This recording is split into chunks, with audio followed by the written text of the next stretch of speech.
Greetings and welcome to RPGs Uncovered once again for episode 2 of our Cyberrats demo play miniseries, Corpo-Rat Shills. I am super excited to get going. This is going to be a really exciting episode because hopefully we'll be getting into our first of 3 main story missions. But we have a lot to cram into the next 3 hours, so I'm going to keep this short and sweet as much as I can.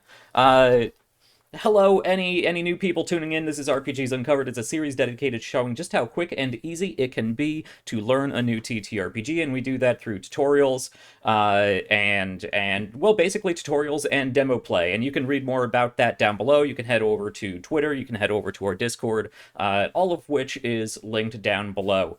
And there you can find schedules for what's coming up. You can find all kinds of amazing creators to talk with in our Discord, all kinds of great players if you're looking for games or if you're looking for extra insights or inspiration, especially. So come hang out with us. And if you do like what we do here on RPGs Uncovered and you want to help me work with other people in the community, in the indie community, in the small time just starting out community, you can head over to our Ko-Fi page, which should be linked down below. And for your help, for your support, you get all kinds of cool player and GM insights. You get after shows, you get character sheets, you get my own GM notes. I just uploaded a whole bunch of stuff there throughout the week to give you guys some cool insights and things to look into. There is also the Mayhem meter that we are starting with this season, hopefully carrying into the upcoming seasons of RPGs Uncovered. I would love to be able to give back to this amazing cast and the amazing cast that I'm sure I'm going to have in the future. And the best way I can think of doing that is with the Mayhem meter. There is a link down below. You can click on the little banner there, and that is a way to donate to not just the show, not just RPGs Uncovered, but to this particular cast. Anything that we get through the Mayhem meter is going to be chopped up in 5 pieces, and we're going to pass it around equally. And not only that, but every time we hit $50 on that Mayhem meter, something crazy is going to happen. I might throw in another cool alien. I might drop a spaceship on them. I might give everybody rocket launchers just because it would be fun. So we'll see if it helps the party, if it hinders the party, but it's sure going to be awesome. The only way to find out is to help and support. Uh, let's see, I think that's about it for my end. Oh, there are cool channel point buys because people ask for cool channel point buys. So you can head over to our channel point buys. They are down on the lower left-hand side of the chat window. There's some cool things you can do. Remind us to hydrate, drop an item, or give a player an extra dice for their roll. Stuff like that.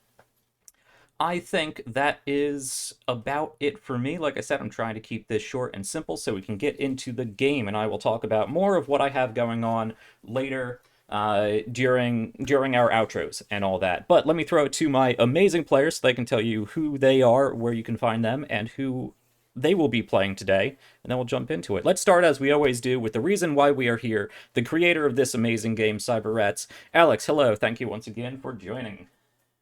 Hello, thank you. I am Alex Rinehart, the creator of Cyberrats. Today I will be playing Freighter Joe, Large Rat Supreme, as well as Nibbles, the rat swarm that everyone worries about and pities just a little bit. Everyone You loves can nipples. follow me, and you can find me on Twitter at Alex Reinhardt underscore or Alexander the Fine. All right, awesome.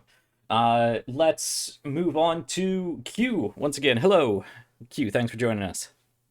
Hi, thanks for having me. Right, I'm Q, known on the internet.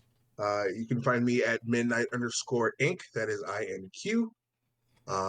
And tonight I'm going to be playing probably first Pack Rat, the Enlightened Swarm. Just a bunch of rats in a trench coat.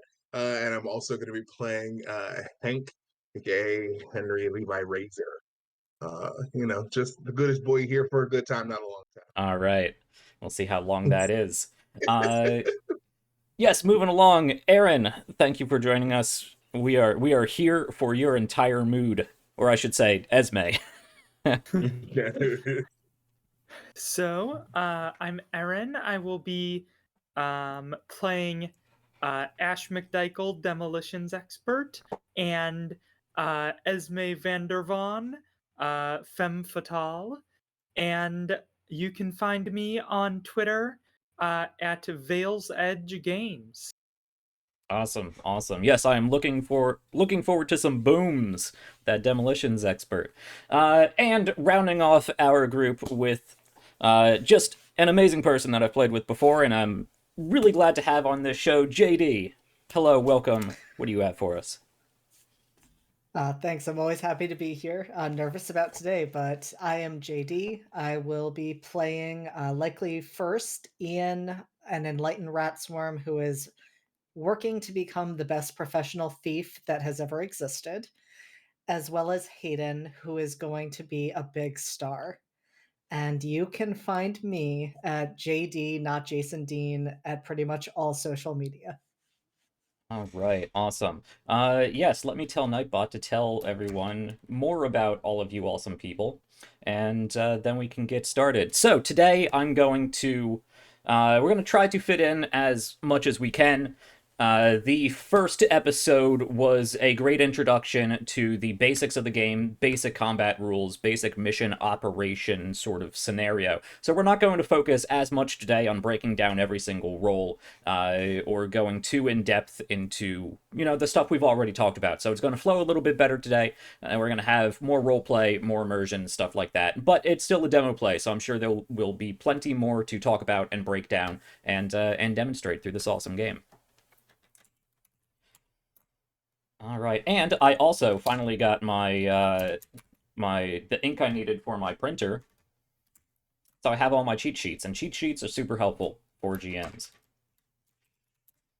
All right, so let's dive into our yeah, the Q leading to the tombstone emote. I don't know what to do about that. I'm sorry, Q. All right, that should be where you can find all of our awesome people. And if you want to help support the show, you can check us out here. And you know what? You can hang out on our Discord as well. Sorry for all the link spams. Okay, let's jump into episode 2 of Corpo-Rat Shills. Let's actually start off with a short recap.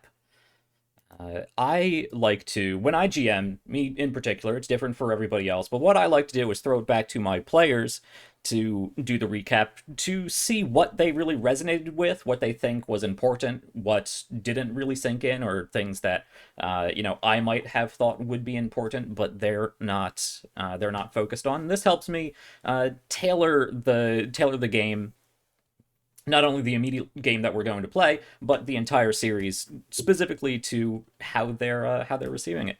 So, who wants to go over what we did last time? Operation Whisker Twitch and all that. Any takers? Go for it, Q. All right, so the team consisting of Freighter Joe, Hank and Hayden, and Esme went to go and save some civilians from the aliens that had taken over a stable, a ranch. Mm-hmm. There were lots of good things that happened. Somebody opened a door With their with their face. face, correct. Another person attempted to befriend a horse. That went, I would say, equally as well. Yeah. Uh, It's just a heavy, fast-paced hug. Right, exactly. It was a drive-by hugging. Yeah. What can be done, honestly? um, Esme was just pulling some crazy enlightened rat swarm shit, like just splitting up and doing multiple attacks. It Mm-hmm. was pretty wild. We do, in fact, stand Esme, and there was a moment where we thought we weren't going to get we were going to lose one of the civilians, but with some quick thinking and some even quicker footwork and a very good throwing arm, Freighter Joe and Hank were able to fastball special their way into saving the last civilian. So we didn't kill all of the aliens, but we got most of them, and we got all of the civilians except the one that ran off on said horse. Mhm. I'm gonna say it's the same horse. That's what I feel in my spirit. You know what I mean? And then is anybody else after the mission? Yeah. Anyone have anything to add? We met a bunch of people on the ship, including the captain, I believe, or the commander. Captain? Some authority Director, figure. I believe, was her Director. title. Director. Director Himalaya, yes. And Director Himalaya was very business focused and not extremely impressed with our hijinks, despite our excellent results. Right. And we met Nibbles, who has a habit of losing rats. And then we had a nice conversation, Nibbles and Esme, where they came to an agreement, at least an agreement about how annoying it is to wake up with rats that aren't yours. Nibbles didn't really get the message that Nibbles' rats should keep to themselves, but that's fine. And then we had a couple people hang out in the infirmary where the doctor again talked bad about Nibbles. And then there was a good bar scene that I wasn't at, so if someone else wants to talk about what went down at the bar, take it away. So Hayden and Hank shared a nice moment at the bar. Hayden was a little disappointed in their performance and their performance review, subsequent to everything that happened at the ranch. And we met our unique bartender. Q's face is killing me. Who I'm sure we'll be seeing more of and get to understand much better. But I think the three of us came to some level of an understanding.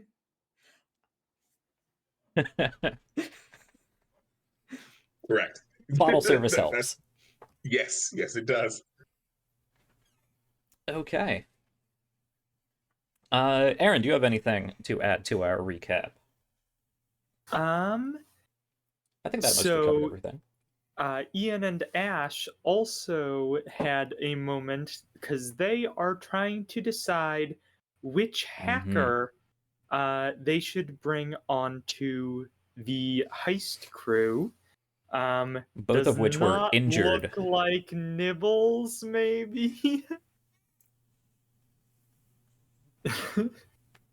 It's still up in the air. Yeah, I mean, it was the first we haven't mission. decided. Yeah, we haven't decided. It's anything anyone's yet. game, really. All right, and with all of our interesting downtime scenes played out, the group, both of the teams, because each player has two characters, were called back into Director Imala's office for the next mission briefing.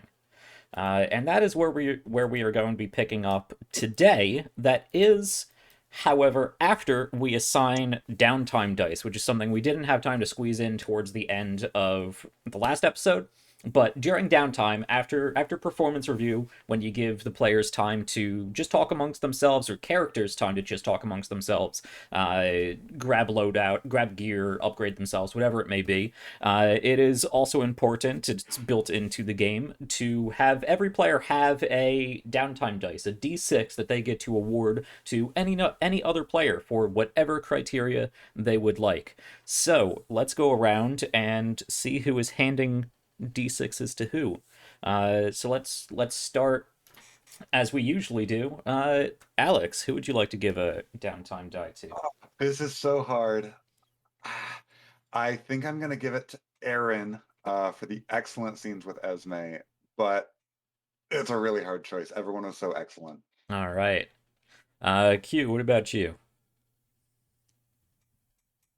And is nepotism allowed? Sure. Any criteria. Cool. I'm giving it to JT. All right. Aaron, you have a d6 to hand out. I'm gonna give it I'm gonna give it to Alex for being such a good sport about us making fun of Nibbles the whole time. Just absolutely dragging. All right, and JD. I have to give mine to Q because Fantastic. I need to for Hank's continued longevity, I feel. Even if Hank isn't the one who uses it, this is me sending good vibes Hank's way. Nice, very nice. Look at this great cast all complimenting each other and handing out dice equally. Like I would have given one to Alex as well. So like everybody deserves, if Yep. we're being honest. Yep. Hard choice. Everyone deserves some more downtime dice, which is good because one of our channel buy options for you lovely people in the audience is to actually hand out an audience die to a player of your choice as well, which will work pretty much exactly like a downtime dice. And downtime dice can be applied to any roll you have. Throw an extra d6 on there. There you go. Super simple. So if you have some channel points and want to help out our players, feel free to throw some dice around, drop some items. We'll see what we get into. But at this point, let's have the camera start off once again. We're looking down over the ship, this large alien skyship, probably capable of extraplanetary flight, but they haven't quite figured that out yet. It stays in the air well enough, though, so let's just keep it there without pushing the boundaries. On the side of it, despite being clearly alien design, it says spray painted in big letters, property of Gargoyle, Dorsey, and Golden Calf, the 3 megacorp alliance that makes up this group. We're going to zoom in to a large exterior viewport and slide through the glass to see Director Himalaya once more. This tall, slender woman, hair tied back tightly in a power bun, in a gray and white pinstriped corporate skirt suit. And she is once again looking out this window, sort of surveying the clouds and the land down below. We can see off in the distance areas that have clearly been scorched and burned, areas that have been heavily built up with alien technology. But we are far above the clouds here, and surveying the area, probably without other surveillance looking at us. But Director Himalaya is going to turn around and address the 8 Cyberrat operatives in our room. Greetings, operatives. I hear you've had some time to relax and get to know each other a little better and spend some of your corporate resources. That is good because we have another series of important missions for you to embark on. If you recall from your previous mission, Operation Smelly Box, the shipping crate you received, the one intended for military personnel, filled with various battle drugs, we found inside that box some unexpected intel. A packing slip with an address we previously were unaware of. An address that our intelligence now tells us is likely some sort of military black site. So this is your first major objective. We need to confirm the reports of this black site and its secret ties to a Valdivian research project being conducted in joint operations with the military. We need you to confirm the location and gather as much intelligence or advantages as possible so we can assault or otherwise disrupt whatever is going on at this black site. To that end, we have devised 3 important missions. over on a little display screen, more details of these missions pop up. A map of the world will zoom into various locations.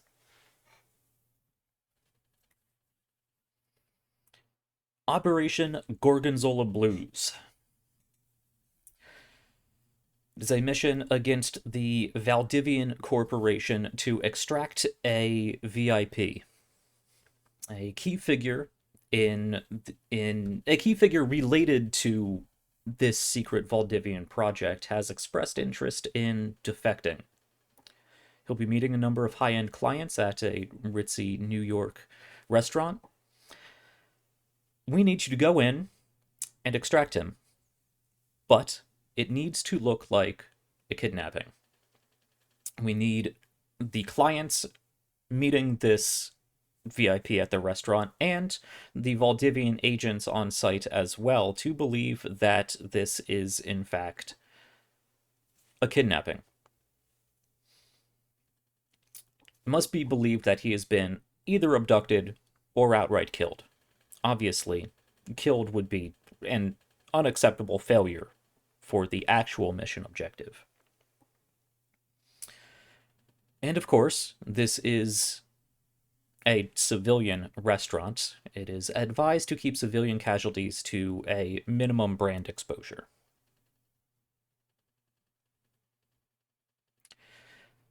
The second option, Operation Cheddarfingers. It is an operation against the military. Specifically, we have identified a supply depot and train yard. We will need you to infiltrate that train yard and plant a bug on one of the vehicles or a crate, some sort of supply, whatever may be inside. We believe that supply yard or the supplies contained within it will eventually make their way to this address, this black site that we have identified, and we have a bug in place to help surveil the area through a number of sensor suites that you probably wouldn't understand. Place that bug and report back. That should give us a trove of information we can use to infiltrate that base later. And finally, the third option, Operation Colomir's Cage. Another operation against the military. This one, we have identified a Valdivian biotech refinery that is being protected by military agents. There is a large energy drain emanating from this area, and we believe there is some sort of biotech-related prototype. Obviously, any sort of development or invention in the area of biotechnology would be extremely valuable to whoever owns the copyright. Therefore, we would like that piece of technology, that prototype. You are to infiltrate the biotech refinery and ideally retrieve this prototype, whatever it may be. We believe that it will be attached or in some way associated with the hazard shielding in place to help contain the biotech refinery process. Go in, make your way past whatever military personnel are protecting this place, and get us that prototype. Unfortunately, the GDG has seen fit to only give me 2 decent teams to work with, and we have identified 3 missions. I will leave it to each of your teams to decide where you would like to pool your resources.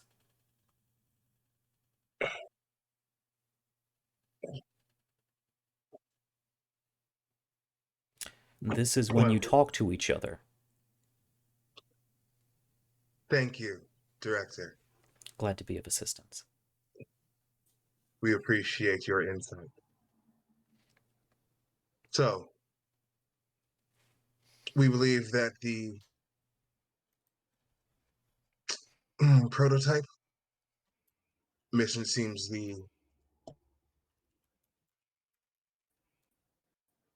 potentially profitable. You like prototypes? Exactly. One And seems like the best place maybe to full attack. So I'm leaning toward that one too. But I did hear one of them that sounded really easy. The one where we take the guy without them noticing. no, No. Ooh, I no. mean, They want it to look like a kidnapping. Right. So it will have to be noticed. I'm sure Right. that's easy for someone. I deal in high explosives, so I mean, we could go in, it's a kidnapping.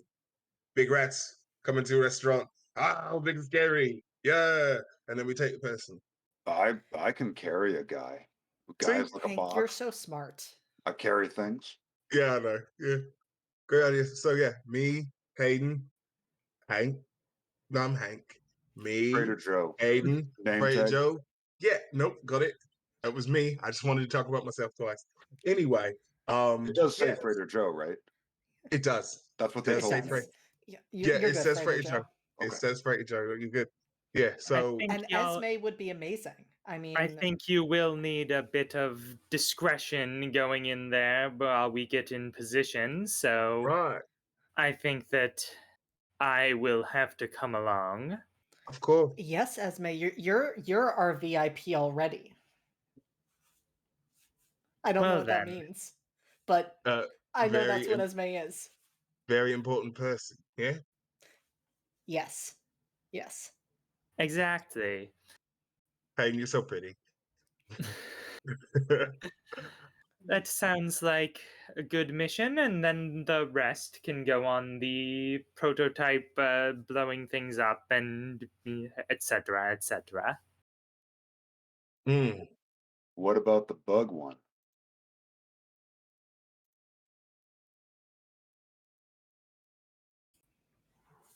perhaps one of the director's less than decent teams can take a stab at it. All right. Look, I mean, going in somewhere and putting a little electronic thing on some sort of box seems like a waste of our talents. I like bugs. Yes, we do not believe it's the same bug that you are thinking of. All right. I like the fireflies at the dockyard at night. We also enjoy those. They're very pretty. We're not So, doing that one. no, no, unfortunately not. So, for the others, are we all in agreement that the prototype mission seems ideal? Yes. I can take it. Sounds good to me. Nibbles, Yes. make sure that you are together. Yes. Please do not fall apart. Of course. Do not leave any of yourself behind. Any of them? Any of them. You Okay. hear a scratching in the desk in front of you, and Himalaya looks at it, opens the drawer up, pulls out a little rat, and places it at the corner of the desk by Nibbles. That could be anyone's. It's yours. I think It's it not might mine. be yours.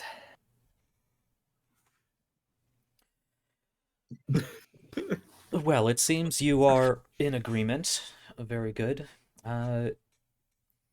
Unfortunately, one of these missions will most likely expire. Fortunately, they are both against targets that are currently unaware of our intentions or involvement in their schemes.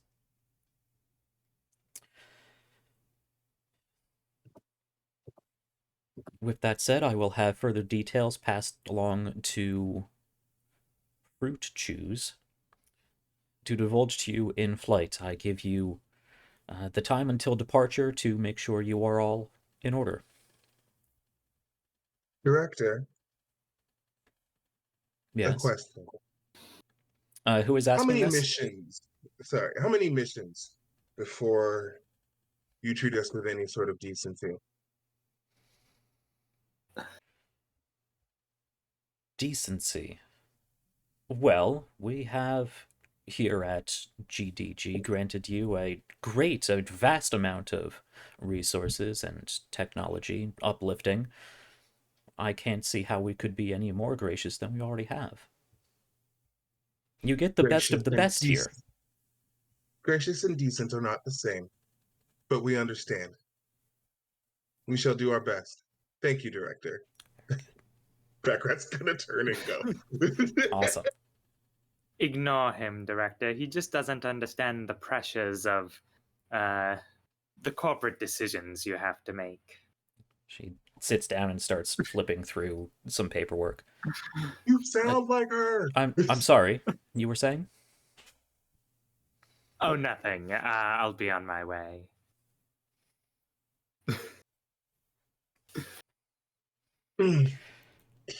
So, you all can head out and head to the barracks, gather your supplies, gather whatever you may need. Now, to break this down in gamified terms, what are we looking at for the primary mission? What are we looking at for the secondary mission? And which one is going to automatically fail? We're failing the bug. Mm-hmm. Yes. Mm-hmm. I think Cheesy Fingers is the extraction. Is that right? And I think that's the second or that's the Secondary. primary. Oh, Yeah. oh, we're doing prototype primary. Yeah. Yeah. Yeah. Yeah. All right, so Operation Colomir's Cage is going to be our primary mission. That is retrieving a piece of biotech prototype technology from a military-enforced Valdivian biotech refinery. All right. And then we have Operations Gorgonzola Blues, which was the VIP extraction mission. We're doing that as our secondary mission. Mm-hmm. Yeah. All right. So, who is going to go on our primary mission, Operation Colomir's Cage? Backrat. Nibbles. Ash. Ian.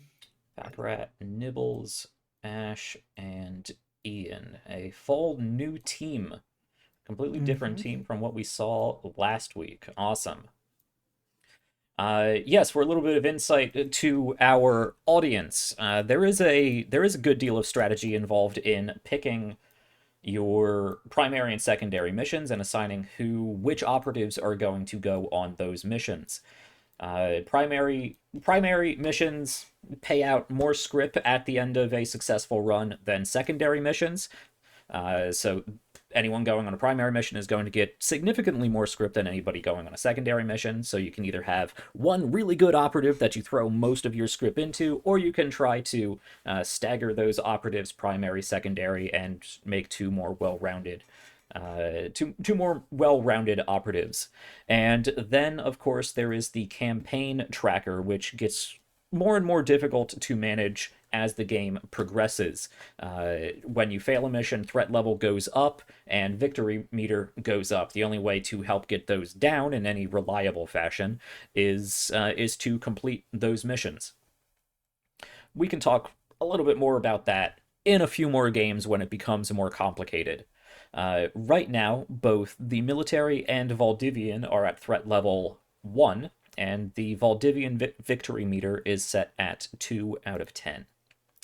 So both of these missions are going to be targeting fairly simple, fairly introductory units.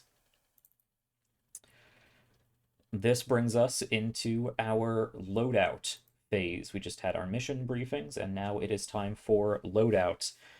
We have assigned the downtime dice from last week, from last mission.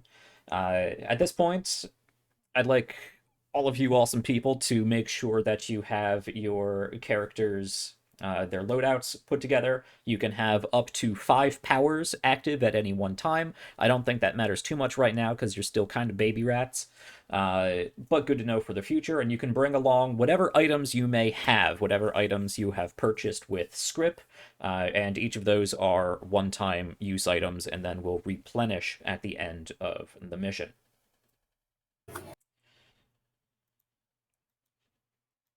So we have our two teams in order, and they are going to go off on separate tactical blimps, and we can pick up in flight with Fruit Chews and our primary team. So we see Packrat, Nibbles, Ash McDykel, and Ian load into our primary tactical blimp. We had a more detailed description of the other 4 operatives last time, and I don't know if we got a very detailed explanation of these characters during our downtime. Let's have some time here to help introduce these new operatives that each of you are playing.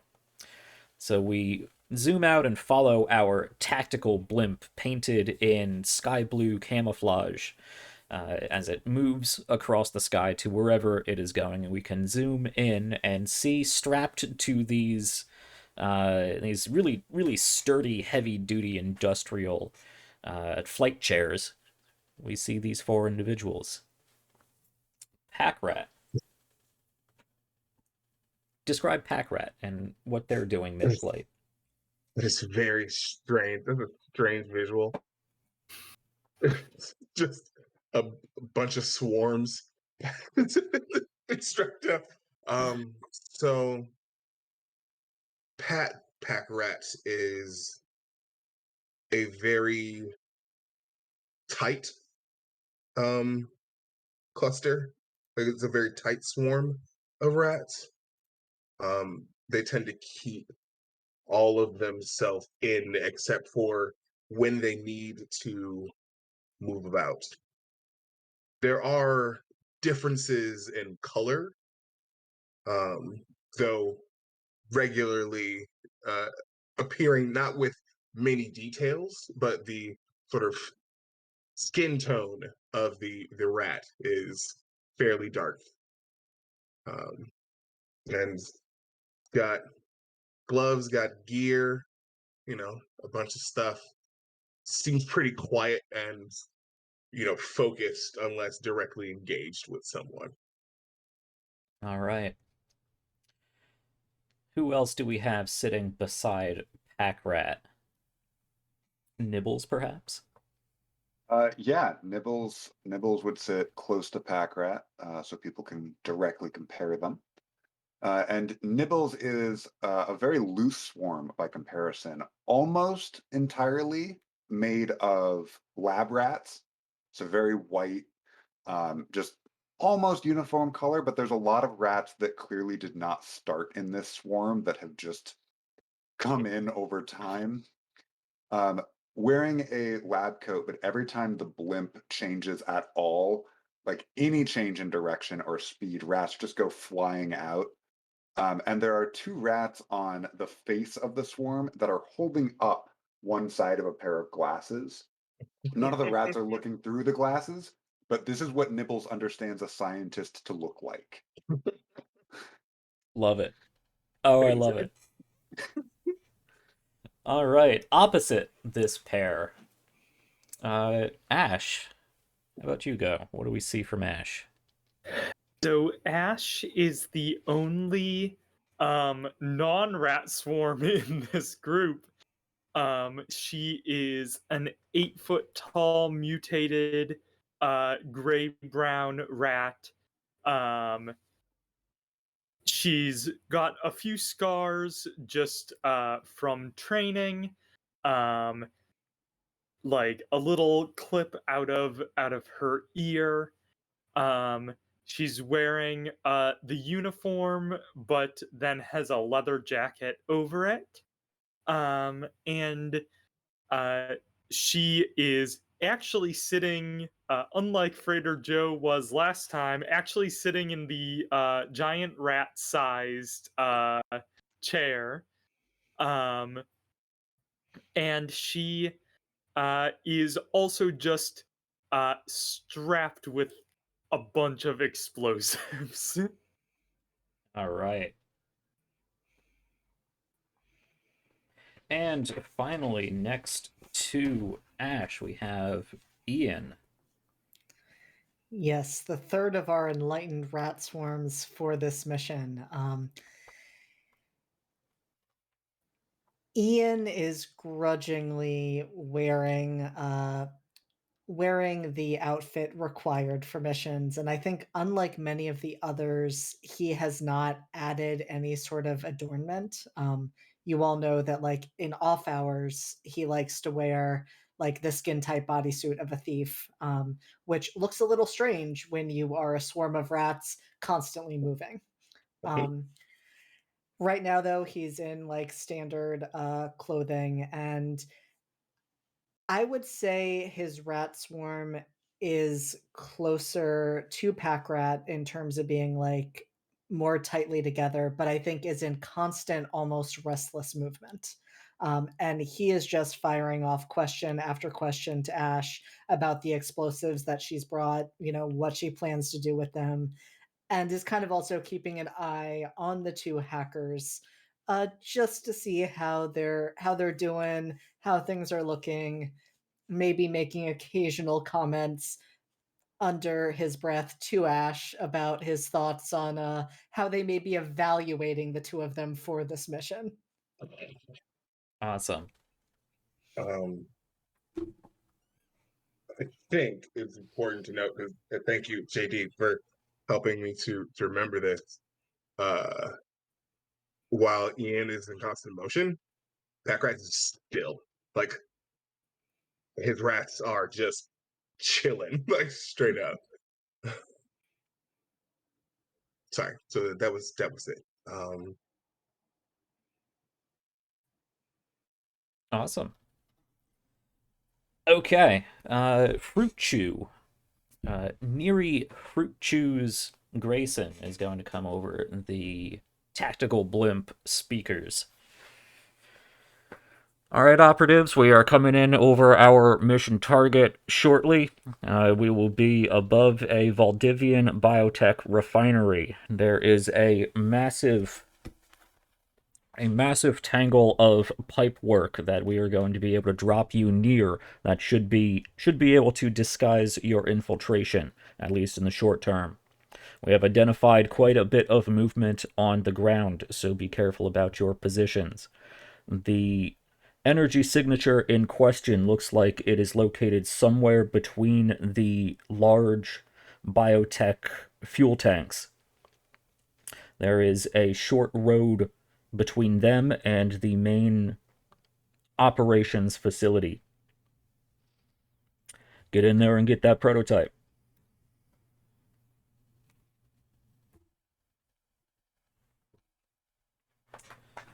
And with that, you can get up. You can put on your tactical squirrel suits and throw Yep. yourself out of the back of this tactical blimp.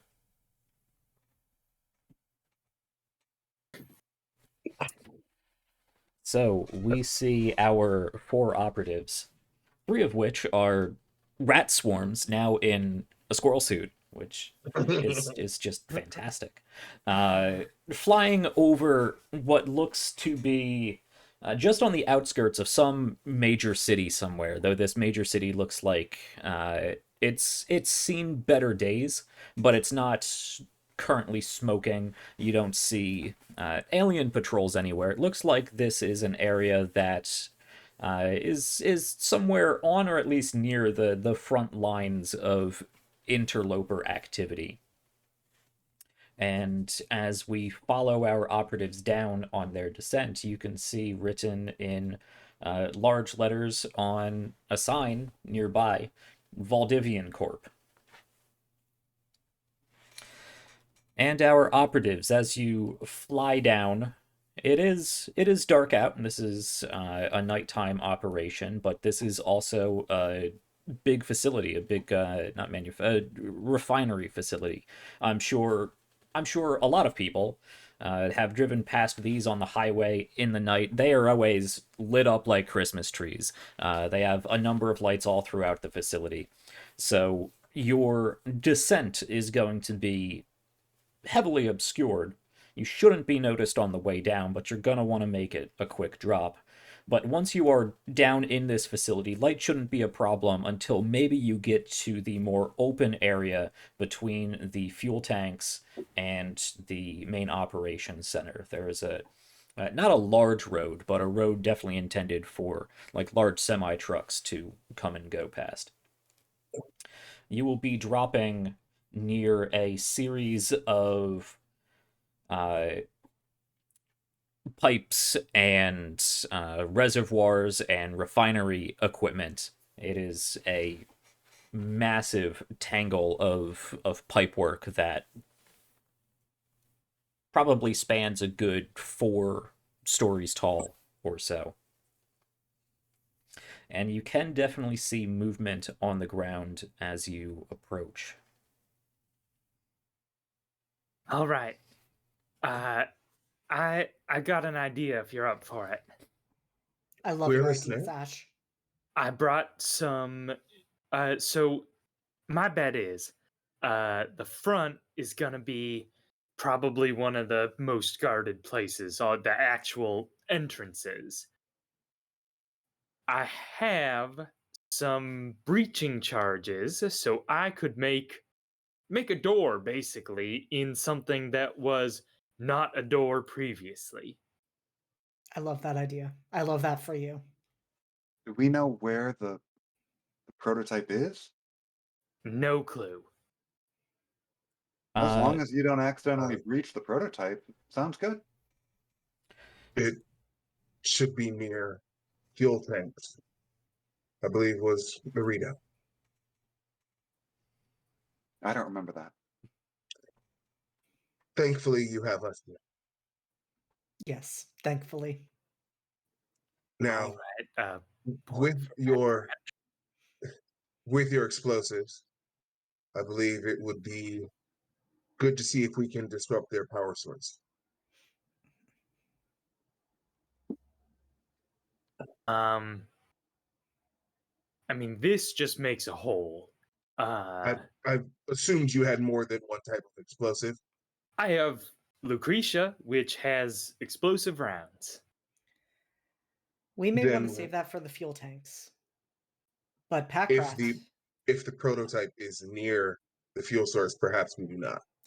once we have the prototype, obviously. That Obviously. that is That would be a fair. distraction I on the other understood side. that. Yes. Yeah. Good job, Nimbles. So let's go in. Let's go get it. We should perhaps still discuss more details. The detail that I see is that there's a maze of tubes and wires and pipes, and I'm really good at mazes. Yes, but there are traps within it, traps that will try and snap you in half. I mean, to be fair, he often is in half. That's That's true. true. That's true. Sure. So it might be fine. Packrat, I'm Let's go. sure you can disrupt the power source. You are very good at what you do. Oh, I could shut it down. You want to shut down? I could just nibble right through those wires. Do you know that's why We they call me can. Nibbles? We can accomplish this. That is not a problem. If Packrat needs help, Nibbles, we know we have you. Oh, And you're good at I can do mazes. it. I can do it first. Yeah. But we need to save you for the mazes. Right. Okay. Yeah. But I could do both. I have no doubt. So we have the ability to cloak ourselves from camera detection. And with a bit of effort, we can do the same for the rest of you, but only for a brief time. So Sorry, quick question. Who has that ability? I can't do that. we have it. Packrat Oh, has it. right. You collectively. I could do Correct. that if I wanted to. I just don't want to.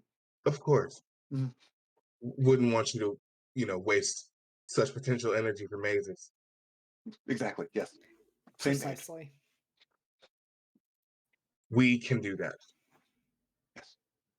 We would need to use that time All right. wisely, however. I should say, once we start blowing things up, so that will usually get people's attention. So maybe we should figure out how to shut some stuff down before we do that, or maybe That's we just true. do that to get in. I almost Unless always notice explosions. Almost always, we believe, that's the best way I'll say. We believe that it would be a wise decision to leave the explosive for when we are going in, finally, to make the extraction. We need to gather information first. So, looking about the facility with our own eyes and then going in will be optimal. So let me cut in there. Because you were able to drop pretty much into this facility. You are dropped just outside that large mass of pipework and reservoirs and refinery equipment. Uh, there's no big building or large fence or anything you need to breach to get into this facility. Not at the moment just yet, but you are on the far side of this facility to the operation center, which is several range bands back beyond this main refinery section, past all of the biotech tanks, past a road for the trucks to come in and out of, and then all the way back there is the main operations center and all of their related equipment.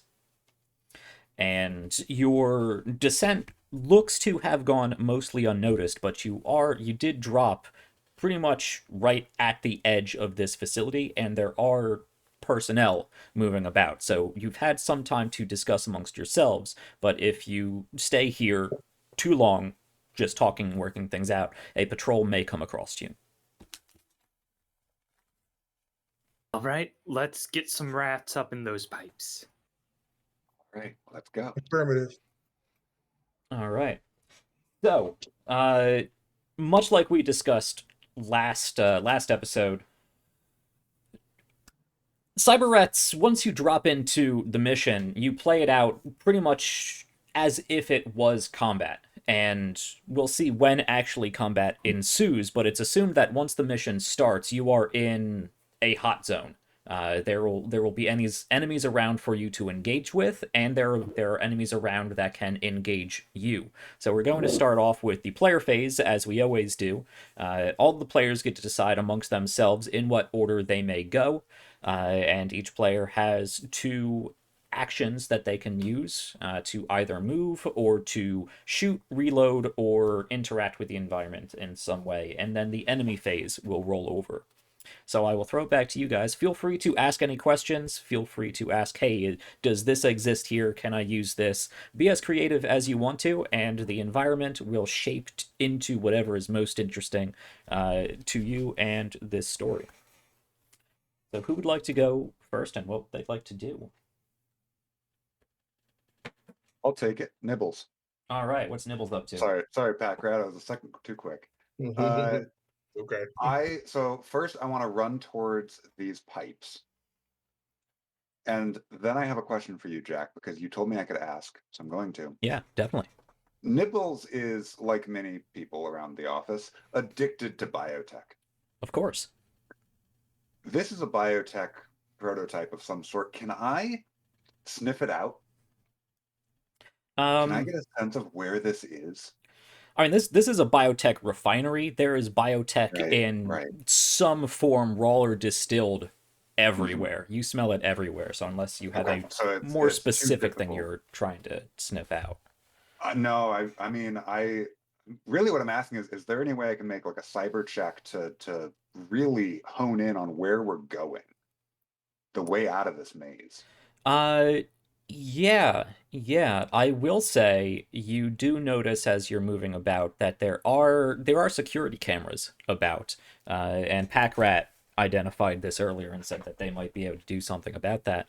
You might be able to actually uh, you might be able to interface with those cameras in some way. Maybe you have like Perfect. a personal computer, like a big PC. No, you have some sort of laptop or little Yeah. wrist device or something that you can go in and nibble some wires, splice them together, hook them into this thing you have, and see if you can hack into the camera network. That'd be an option. Yeah, I want to do that. All right. I want to go to these cameras, nibble in, and just start hooking up rats to it until it works the way I want it to. All right. Make me a cyber roll.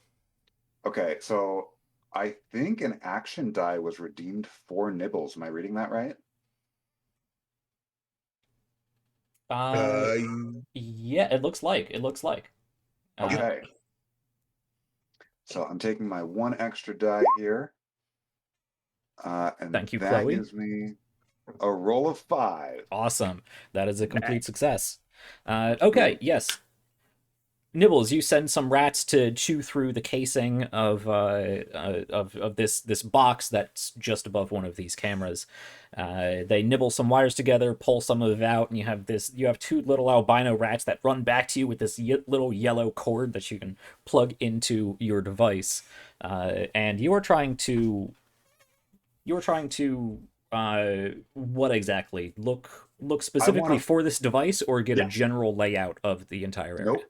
I am laser focused on the output of the maze, just the device. Okay, awesome.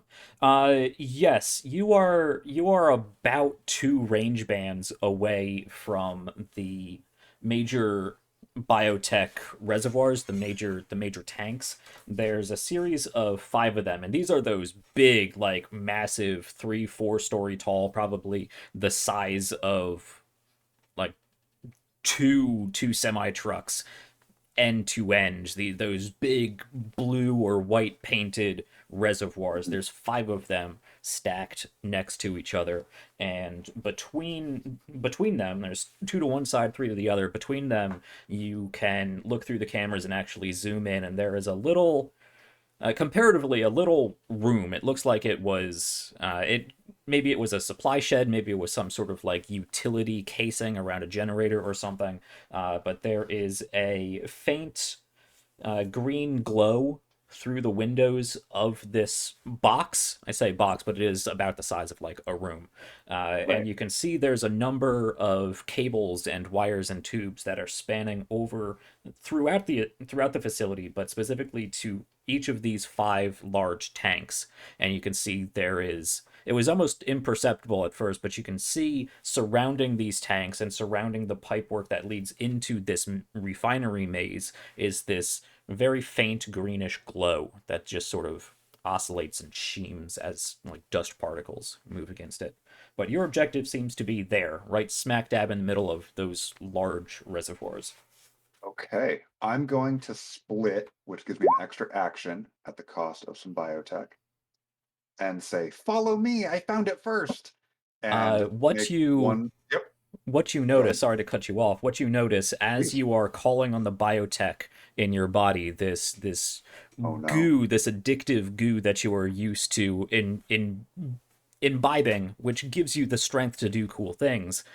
You use this power to split your form and allow you to do multiple things at once, and it's taxing. This is actually a biodesert environment, Oh no. and you can see nearby in this maze there's more of these boxes, more of these little nodes, much smaller, but they're also faintly glowing green. And as you activate this power and split, it glows even brighter and it taxes you even more. So that power costs not 2 biotech, but 3. Oof. Okay. Yeesh. Ah. Whew. Well, that's weird. I'm not going to mention it. Uh, and I want to move one more range band closer, and that will be the end of my move. Okay. What was your split action? I think I cut you off midway Oh through. yeah, split gives me one extra action, so I Uh-huh. was able to take that extra move action. It costs 2 biotech. Okay. So I moved to the wires, I ate the wires, and then I split and moved again. Gotcha. Perfect. Okay, so moving up into the maze with one action got you there. You took another range band, so you are fairly close to the edge of this refinery maze section, and you can see in a short distance away are these large reservoirs. Who's next? So I was also going in. Mm-hmm. Would I have been able to see Nibbles split and then the little box? Yeah. Okay. Yeah, you can identify that. Yeah. Okay, cool. All right. So I think what we're gonna do, actually, I don't know. Um, so I'm of many minds. Have we seen any of the enemies yet? Any of the patrols yet? Are they all people? Yes. You can see as you were moving about, there's a number of people moving about that look like they are just in like the bright orange vests and hard hats that look like standard Valdivian workers. Mhm. You don't see any, weapons on them. They're probably not combatants, but you do see moving through them and throughout this facility a number of military personnel Okay. in that sort of urban camouflage grays and light blues moving about. Gotcha. Specifically moving through this refinery area, you Mhm. see from where you are at least two what look like knife specialists. They're not carrying firearms because they probably don't want to puncture any of these pipes or reservoirs, so they just have knives. Okay. Question: are there any robots about?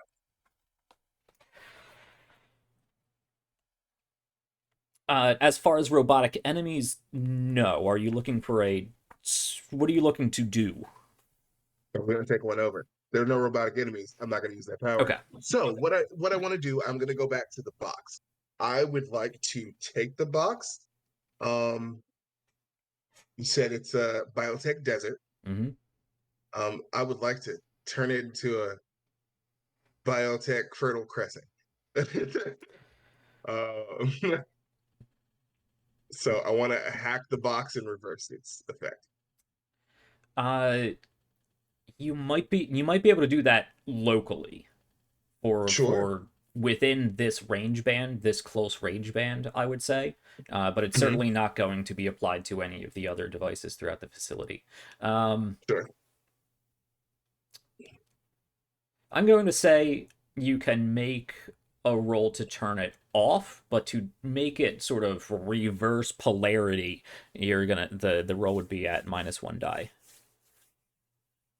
Okay. because it's really not supposed to do that. Sure. I mean that's fair. Um, the downtime die, I could use that. Sure. Yeah. Yeah. Cool. So I'm gonna keep my roll as is.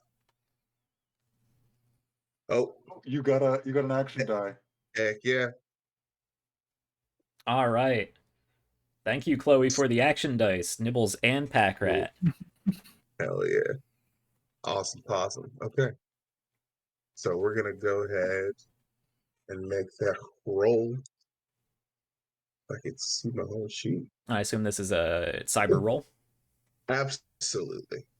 So does it roll with the extra? Wait, hold on. Let me double check. So real quick, Alex, if I just roll my cyber, it'll add the extra die on top of that. Yeah. No, yeah. If you add extra dice to the extra dice Okay. button, then yeah, click cyber Okay. and roll Cool. it. Cool beans. Nice. Let's go. Okay. Yeah, that's a full Good spread success. too. Yeah, that's a real good roll. Okay. You go up to this little. It kind of looks like one of those like department store security camera things. Just a big black bubble. Yeah. But it's hanging on the wall and it's faintly glowing green, which helped you notice it. You can head over to that and crack it open a little bit and get into its actual wiring and whatnot. And there are a number, as I said, wires and tubes moving off throughout this area that looks like it's actually drawing in biotech. And I think really all you have to do, and you can do this technologically, but basically you tell it to reverse the flow of that, and it punctures some of the gaskets on the various pipes, and this green steam, this green biotech steam comes pouring out. Not enough to obscure the area, but you take a deep breath of that, and you sort of get this biotech high real quick. So within this initial range band, we are trading the bio desert tag for the bio rich tag. So instead of powers costing one more, they now cost one less. But that's only within this one close range band. That is perfectly fine. We have a point to come back to, should we need. It'll make powers cost less. Sorry, it'll make using our gifts easier. And then the cameras were already taken care of. So that was that should be both of your actions. That was one action to move into that range, because you were just beyond that interactable range when you dropped. So move into the range, and then an action to do what you just did. Yeah. All right. Activating a power is an action. It does not cost an action. You can use as many powers per turn as you have biotech to fuel them. Cool beans. I'm gonna go ahead and use blind spot now. All right. What does that do? I don't appear on security cameras, and then I can make up to 5 others disappear for 1 round as well. Okay. Would you like to apply that now? Yeah. Okay. I'll use it again later as well. Sure. It's one of those like they're there, out, they're gone. Where Awesome. I'll use it later as well. Yeah. Yeah. So it's one biotech to make sure you don't appear on cameras. Oh no, I just don't. You just don't. Yes, I spend the 1 to make 5 others disappear. All right, sounds good. Dang. Awesome. Is that reduced to 0? Yep. Ian actually has it as well. That is the case, yeah. So that is good to have the backup if at any point Pack-Rat is not able to, or we split the teams. Yes. All right, nice. So for at least the rest of this player phase, Ian and Ash, you are both obscured from the cameras nearby. I think then Ash is just gonna say, all right, if we're dark, we need to make as much ground as possible. And so,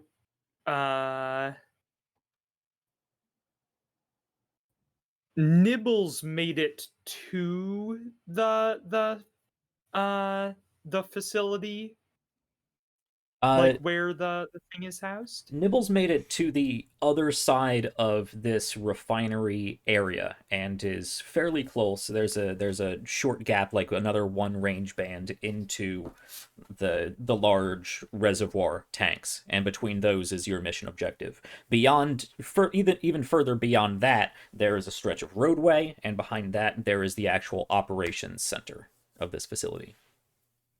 Ooh, operations center. The operations center is, I mean, it's 6 moves away to get there. It's on the whole other side of this facility. I'm just gonna catch up to Nibbles. Okay. 1 action to get into the refinery area, and then another action to get to the edge of that area. All right. And I think that's similarly what Ian is going to do as well. Will we be entering the pipes as of yet, or is that going to be in the next round? No, moving through this refinery area, you are moving through all of these pipes. Okay. Because I was going to say, and this might slow my movement potentially, but we had talked about potential traps. I had wanted to be on the lookout for any traps that might be ahead or laid for us. Okay.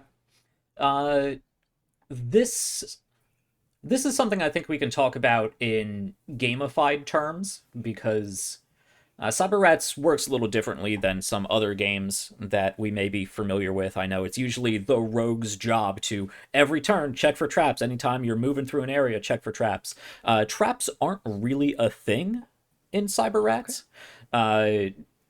Any enemy action is going to happen on the enemy phase, and it's pretty much detached from what you do and even necessarily the environment too much.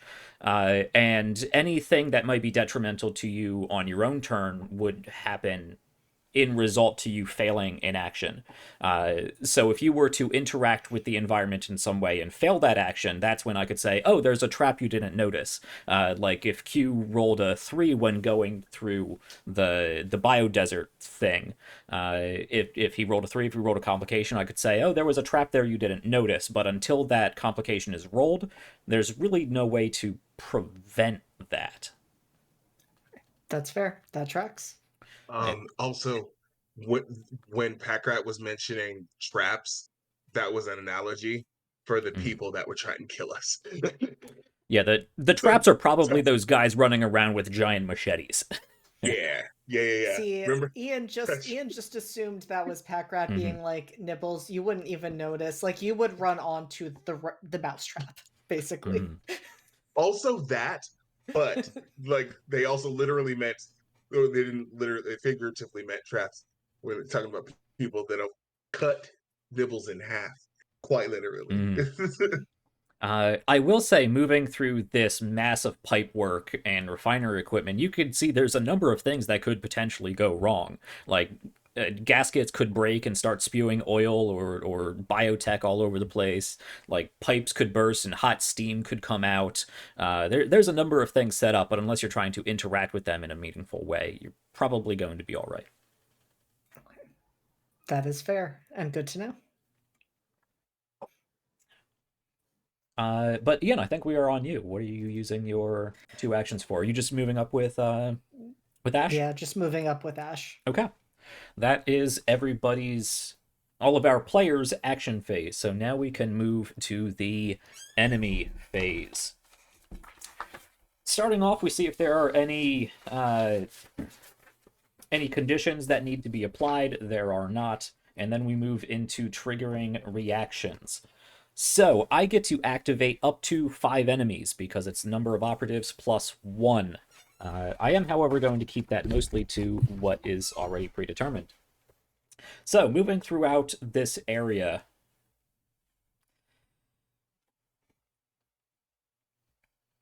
yeah, everyone but Packrat managed to pretty much get all the way through this refinery area. Packrat is still somewhere near the middle-ish area to it. Packrat, while you are toying with this device, you hear the stomp of heavy boots pushing through the gravel of this area, and you turn around just to see 2 of these knife specialists look up in your direction and just shout out, "Hey, get down! That's one of those rats! Get him!"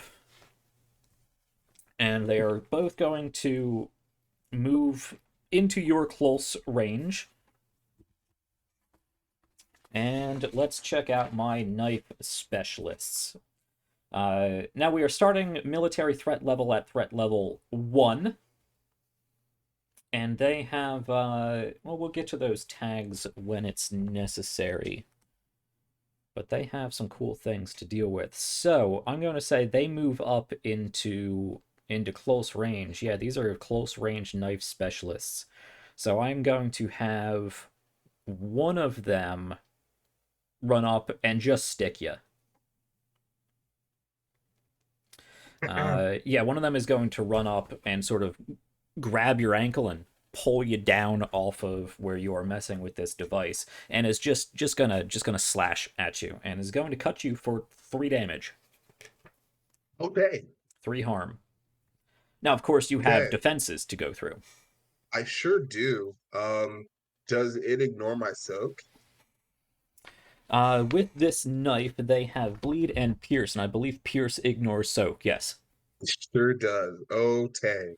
Um, however, I have barrier 5.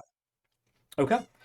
So 3 damage going against barrier 5. You're going to reduce that barrier to 2, but none of the damage goes through. Great. Now let me ask you, Alex. The bleed tag, is it going to apply even though it didn't do actual harm? That's right. Yes, awesome. So it does still, while the majority of the force was absorbed by the armor itself, it does cut through, and it is this like monofilament thin blade that cuts through, and you almost don't even notice the pain. You just notice, you look down, and you are bleeding. So you now have bleed 1. So at the start of your turn, you are going to lose 1 HP.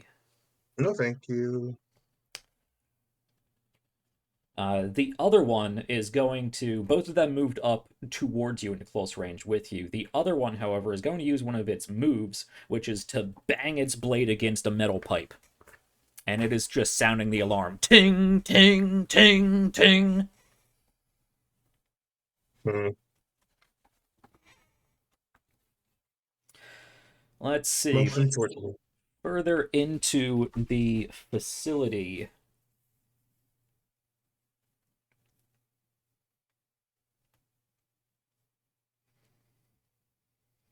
I'm going to say they're not yet aware of Ian or Ash, because you were able to pretty well disguise them, and they spent both of their actions just moving carefully but swiftly through this area. So, Nibbles. Yes.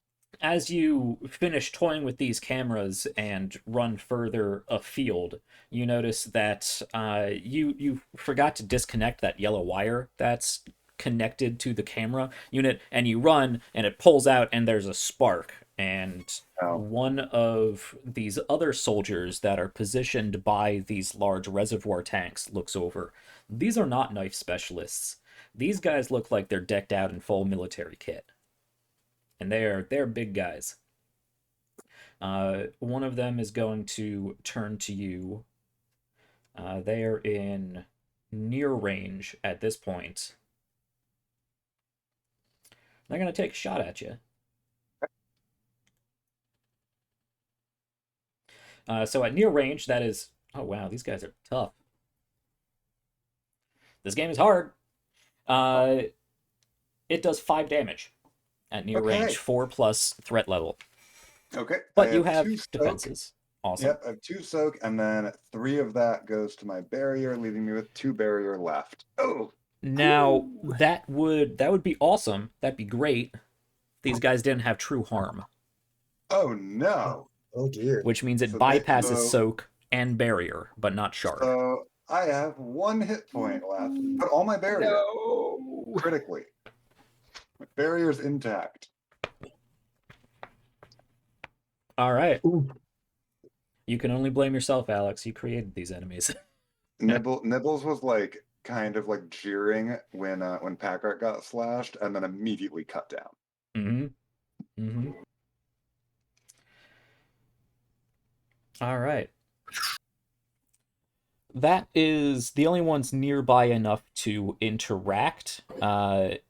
Another one of these super soldiers is going to spend both of its actions to run up into close range with Nibbles. Okay. All right. I don't have 5 units nearby to activate at this time because that would just be mean. So, moving on, I can now change something throughout the battle. Oh. So now I just get to do whatever I want. So let's see. I'm going to say, anyone do anything interesting? We had just a lot of movement. Jack's not paying attention. What am I not paying attention to? Chat? I'm probably Airdrops. not paying attention to chat. Did somebody airdrop something? I need to We have got 2 a. airdrops. I need to find a way to make that a sound. We had 2 airdrops. I do see that. Okay, so we have an airdrop for. Pack rat and nibbles, I think. All Yeah. right. Awesome. Awesome. Thank you for pointing that out. Thank you for pointing that. I need to find a way to make that a sound. I don't know if channel points can make sounds. Okay, so airdrops mean I am dropping a cost 1 item 2 times. Where are my cost 1 Med packs items? cost 1. Uh-huh. Black. All right. It sure do. So, company store. Let's throw down. You see you're dealing with all of this, and you do notice that high up in the clouds, you can still just barely make out your tactical blimp sort of floating around above this facility. And then you can see these 2 little parachutes that are also camouflaged against the night sky come drifting down and land nearby. I am going to drop. Oh, you know what would be fun? I'm going to drop a jetpack. And I'm going to drop. Let's give me a 1d3 here. /R 1d3. That is a 1. I'm going to drop a jetpack and a flare gun. Oh, dear. And I will let you guys decide who gets them. If you want to pass them off, if you want to keep them yourselves, that is up to you.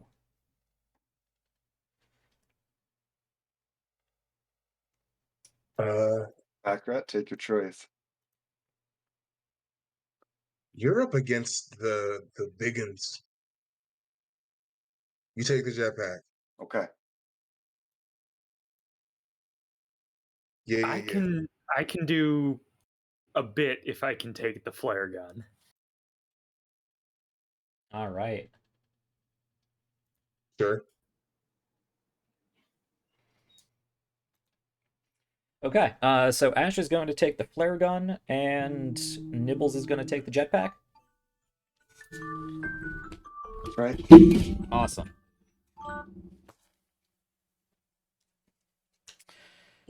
Where were we? I was changing something. Yes.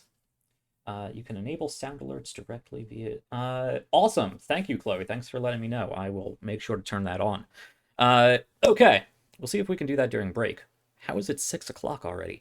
Okay, enemy phase. I'm going to say the thing that I am changing is you actually hear the sound of 2 big semi-truck engines turn on.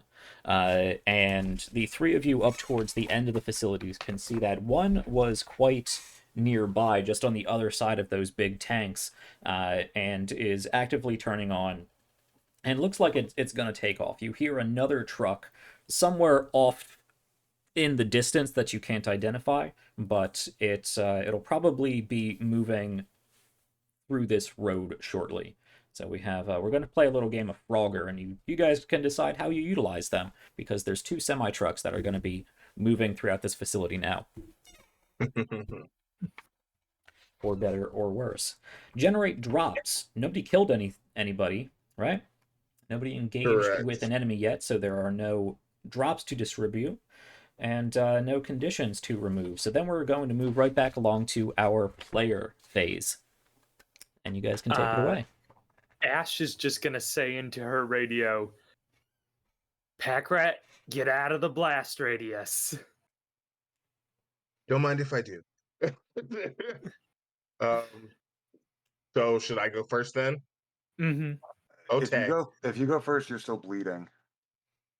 Yeah, sure, that's fine. Okay. All right, start of your turn, 1 HP. Yep. Ouch. I would like to get the heck out of the way. I think I'm actually gonna go towards the towards one of the semi trucks. All right. I would like to take one of those over.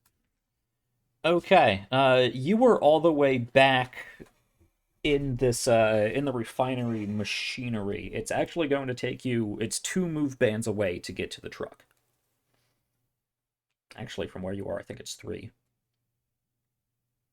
We'll say 2, because it's better that way. But that would take both actions to get up to the truck in this turn. Okay. And then would Scout help me to take over the truck? Let's see. Scout. Unlock a door. Dialogue on the other side of the wall. Yeah, that's just recon basically. Yeah, you can use both of your actions to get up to the truck. That would move you outside of the thing you manipulated, so outside of the bio-rich environment. But you can spend a biotech to unlock the door. Okay. Then while I'm in the target rich, I'll activate blind spot again. Take my 2 moves, and then use Scout, which will cost me 1 biotech. Yes, that will get you to the truck. The door is unlocked. I will leave it to you whether you open it or not, because there is a driver in there.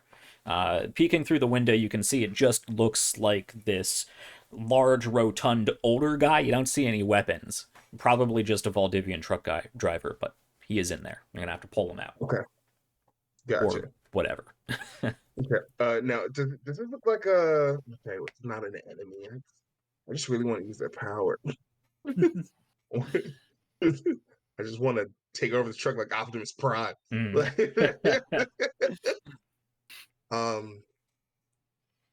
Yeah. I really just want to like open the door and just have rats crawl all over him.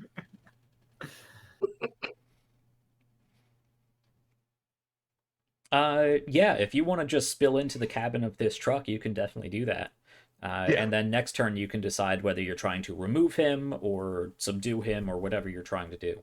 But yeah, you can spill into this truck. Absolutely. The truck driver obviously notices you open the door, looks over expecting it to just be a soldier, is like, "Would you leave me the hell?" Shit! Wait for rats. Yeah. All right. Who's next? All right. Ash is gonna take this new airdropped flare gun and sort of like hit it a few times and then point it, and I can apply the painted condition to 2 targets or the screwed condition to 1 target. Yes. I'm going to apply painted to both the very scary gun guy that shot Nibbles. All right. The 2 super soldiers. And well, to one of them. And then also to one of the knife guys. So you're doing painted to one of the super soldiers and to one of the knife guys. Yes. Gotcha. And then I'm going to shoot the super soldier first. All right. I'm going to heft up Lucretia, my giant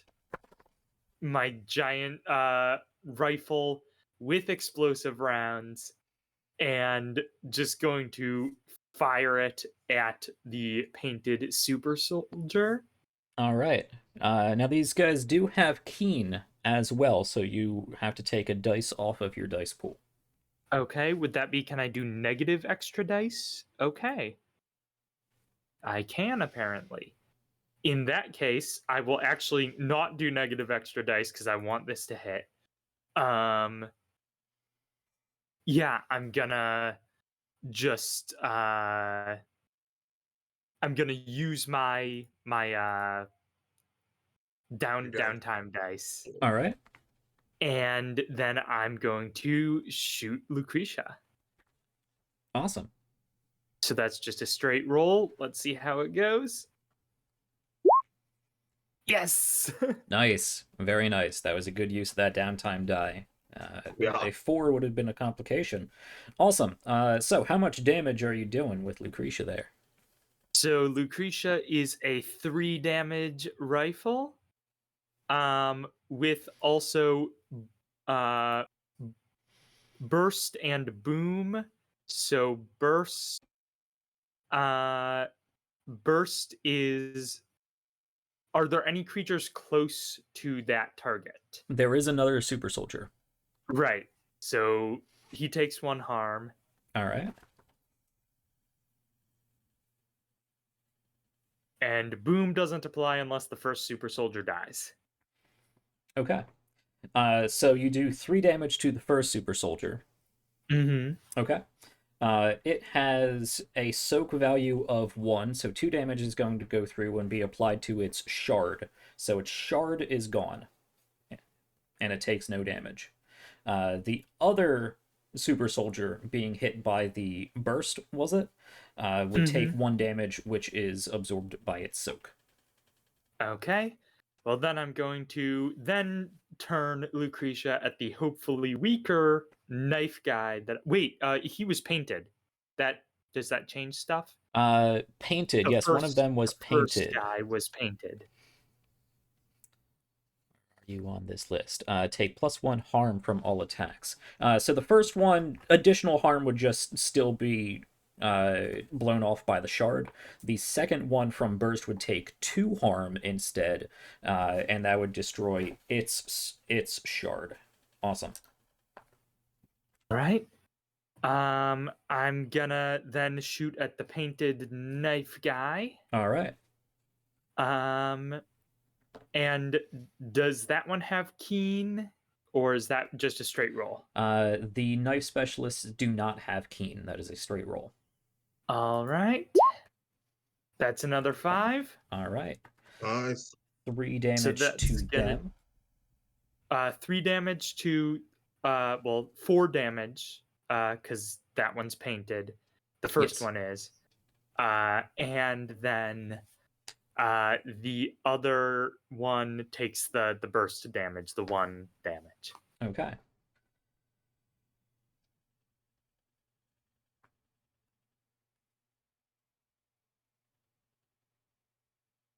And Ash is Right, just gonna yell, right. The other super soldier was not painted. You painted. No, yeah. So no. that one shard is not gone. right. Okay. So you are shooting at the painted knife specialist for 4 damage. Mm-hmm. It has a barrier of 3, and then 1 damage is going to go through to its HP. All right. And the other one takes 1 damage, which will decrement its barrier. All right. And Ash is just gonna yell, hit the glowing ones that I shot with a flare gun. All right. Yes, the Lucretia, that can that fire at that can fire at near range. Yeah. Cool, you're good. Yes, it can. Okay. Yeah, you can see one of the knife specialists and one of the super soldiers has this like red glowing ember where parts of that flare have embedded into their uniform. Who's next? Nibbles will take it. All right. So Nibbles is having a bad time right now. So here's what we're gonna do. 1, not an action, jetpacking back to where those explosions just went. Back from where those explosions just went. So this is where Packrat was just standing. This is the bio-rich zone, right? Mm-hmm. Okay. Mm-hmm. Because it's bio-rich, bandage is free, and I'm going to heal myself back up to full. Yeah. Sure. Yes. If Amazing. and Packrat is not nearby. Packrat, how many range bands are you away? You're 1. 1 away. Yeah. Wait. Nibbles, No. Well, Nibbles, no, Two it was, away. it was Two you're away. 2 away. Okay, Hold- Nibbles hold up, trying hold- to yeah. Hold up. Packrat, you were Pack-Rat and Nibbles are both 2 range bands away from each. No. Pack-Rat moved up 1 range band, messed with the bio stuff. Nibbles, you moved up 1 range band, messed with the cameras, but then you split and was also able to move. So you were Right. 1 range band away, so you spent an action moving into the range band to get back to the biotech area. Right, jetpacked for free. but yeah. Jetpack for free, awesome. So But you then- have both your actions. And remaining. Pack-Rat moved 2 more range bands To the to the semi truck. Yes, So, Patrick. I think- Yeah. Okay. So Nibbles briefly considered running after you to save you so that you would know that I saved you. But no. Back to the Sure. objective, back to the maze. I'm just going to spend my 2 actions. Do I ignore the guy? No, I can't ignore the guys. You said to shoot the glowing one. I'm going to shoot the glowing one. The So knife specialist right next to you. yes, the knife Awesome. specialist right next to me. I'm going to unload on him with my rifle. Which let's see if this hits. Now I am again, like, this is all brain here. I am calculating exactly how to do this. It is all hooked up. This is a calculation. I'm gonna pop my downtime die on this as well, All right. and that gets us a 4. Ooh, still just a 4. All right, lose a Oof. biotech from Oof. a cyber complication, but a 4 still hits. So how much damage does that do? So this does 6 harm before he's taunted. All right. Yeah, this is the painted knife specialist who has already taken some damage. With that, you blast right through him. Bam. And then and that costs 2 ammo. Because it's front loaded, or it's multi-shot. Rather. Oh, I'm sorry. That did 12 harm. That did 12 harm. He is missed, is what he and is. then I'm gonna run back to where I just left, standing next to. Yeah, I'm gonna run back to where I started my turn. Awesome. Okay. Jetpack over, blast a guy, heal myself, and leave. Nice. I believe that only leaves Ian. All right. So I think what Ian is going to do for his turn. I mean, Ash gave the order. Ash said, "Go after the ones who are painted," and so I think what Ian does is kind of go in, like fully into rat swarm mode, and is just moving along and doing his best to be unnoticed by these super soldiers so he can get up close. And as he starts to form into more of a human-like shape, kind of like from within that rat swarm, a huge fucking sword appears. All right, nice. Hell yeah. One of the super soldiers actually moved up into close range band with you, so you would not have to spend an action to move to hit that one, but the painted one is a range band away. Okay. Then I will not go for the painted one first. I'll go for the one that is up close. Okay. And since I am trying to be sneaky about this, can I use Sly? Of to course. Yeah. roll? All right. You get your rats to sort of pull a blade out from within them, sneak up, and just stealthy slice. With a 6. That'll Let's definitely go, work. baby. Nice. All right. Unfortunately, super soldiers do have keen. I have 1 die. Which means we're going to shave the 6 off the end, which brings it to a 4. Same way we did it last time. That is What fair. if we use the downtime dice, though? If you want to spend your downtime dice, I'll let you keep the 6. Sure. I would love to use my downtime All dice right. and keep the 6. I think I might want to actually create... There might be a way for me to create tokens and roll 20 that'll help this pop up. I'm not sure. I'll try to think of something. Constantly, reminding myself the different tags that these guys have. But you hit. What damage do you do? That is 4 harm and the pierce and bleed tag. Awesome. So Pierce goes through Soak and Barrier, correct? Goes through Soak. Just so Goes through Soak. lethal goes through barrier, I believe. Gotcha. And True Harm goes through both. Okay. 4 with Pierce. That goes through Soak. So you don't have to worry about its Soak. So you slash through with the knife, and you see the armor that the super soldier is wearing. It looks like it does have these ceramic plates attached to it. And you slam your knife into it a few times, and it breaks off these ceramic plates. So it loses its shard and eats up that damage, but it does get the bleed tag, which means it's going to take 1 damage at the start of the enemy phase. Awesome. And you have another action. I think I want to move up to get closer to the other super soldier. Okay. So you move up pretty much in between these two big refinery tanks and get face to face with another super soldier.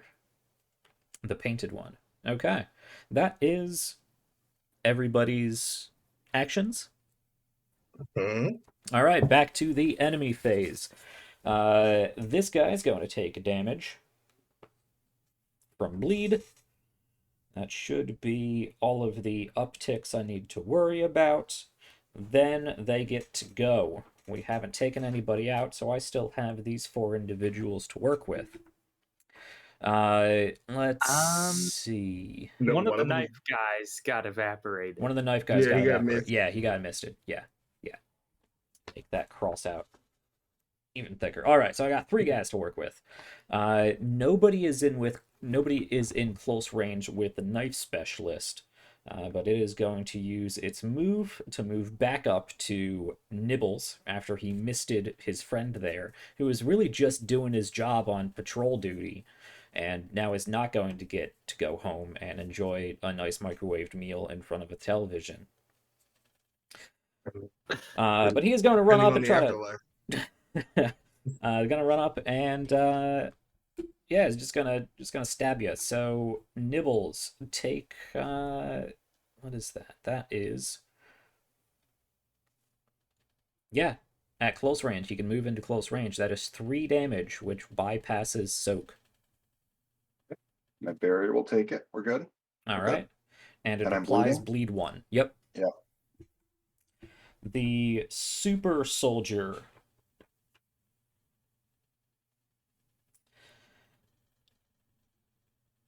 The person with the flare gun is probably a problem. And that Honestly, definitely gave you away. Yeah. So one of those super soldiers is going to... It can move, and it can also either use a power or attack. Not both. So one of them is just going to shoot Ash. So Ash, you're going to take from this one's actually at close range, the one near you, because they're both in close range with somebody. So Ash, you're going to take 3 harm, and that bypasses your soak and your barrier because it is true harm. Oof.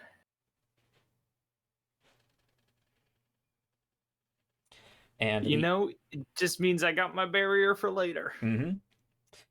And the other one that Ian ran up to is going to do basically the same thing, seeing a swarm of rats with a big-ass knife swarm in its direction. No, just sword. Going to we must clarify. Sword. Sword. I mean, a sword is basically a big-ass knife, but it's a sword. It's a sword. It's got to be a sword. It's got to be. Yeah. Important distinction, and even more terrifying, is just going to take his little like P90 or whatever it is, and just start sweeping the ground in your direction, trying to hit as many rats of this swarm as possible. You are also going to take 3 damage, which goes past soak and a barrier.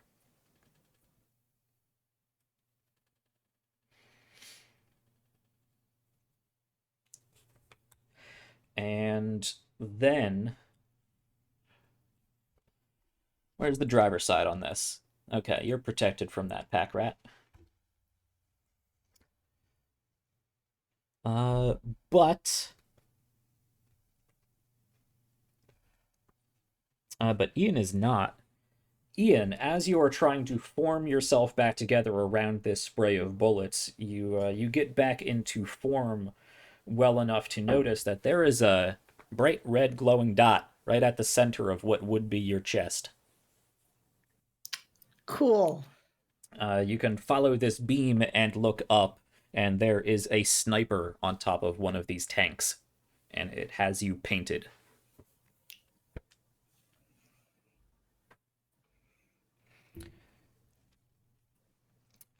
That is the enemy phase. The thing I'm going to change here, you know what? This worked out perfectly. The thing I'm going to change is the guy driving the truck is freaked out by the rat swarms.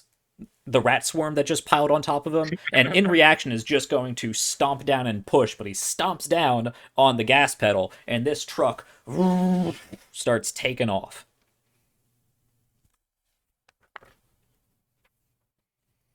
Lovely.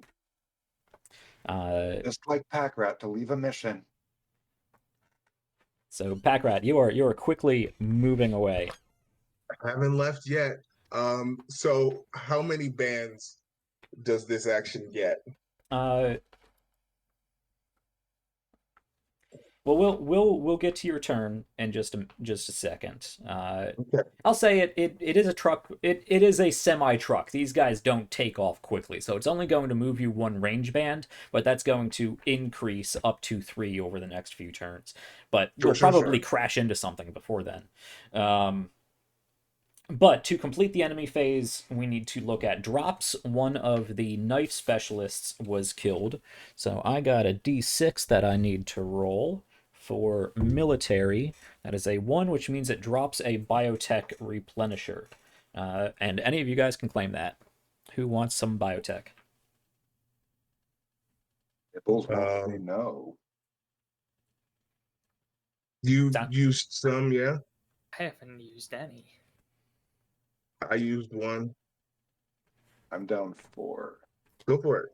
All right. All right. Nibbles takes that. And the bleed tag applied to one of the super soldiers.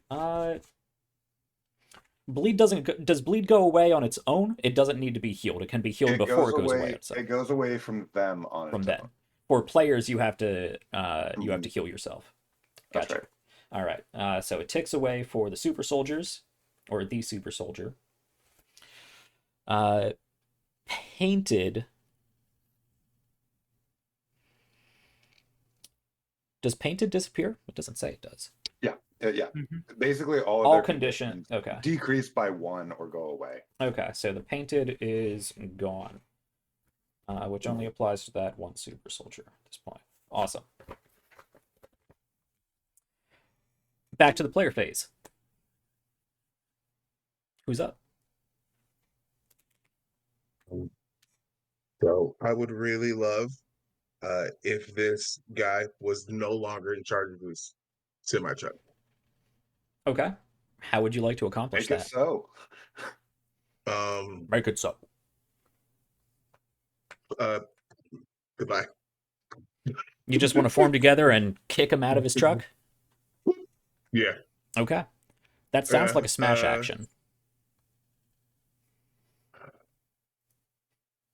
Because no, that's not a good thing.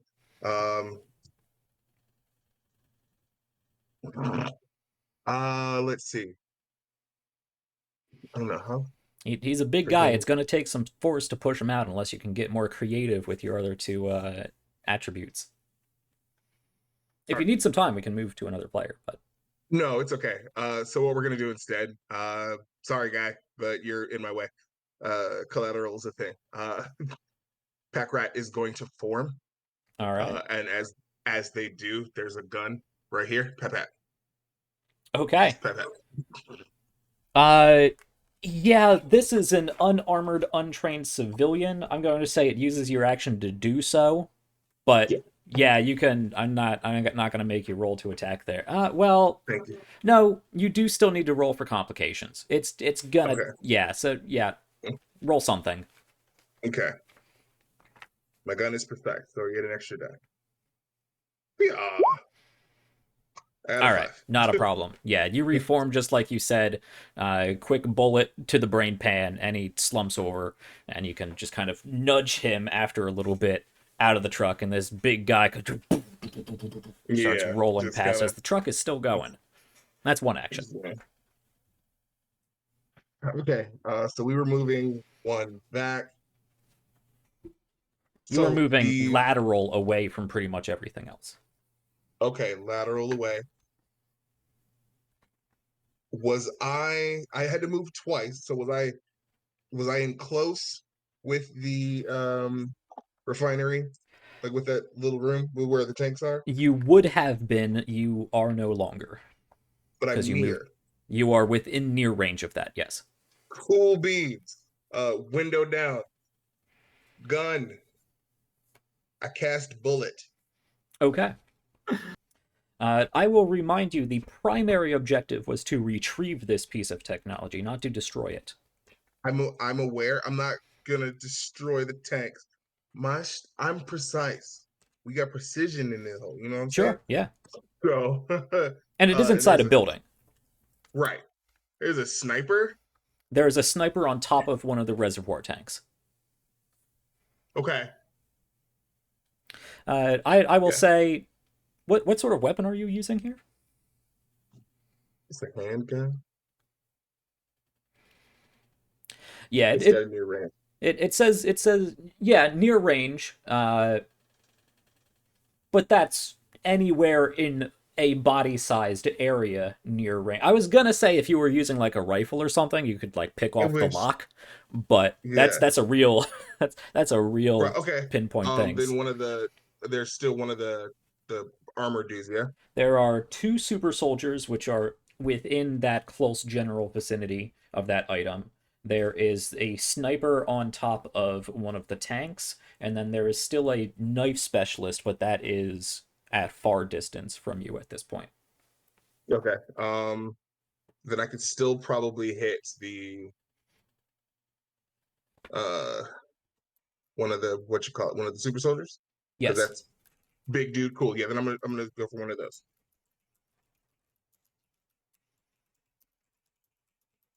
So they have keen, so I'm gonna roll one less die, but my gun is precise, so I'm gonna basically get even on that.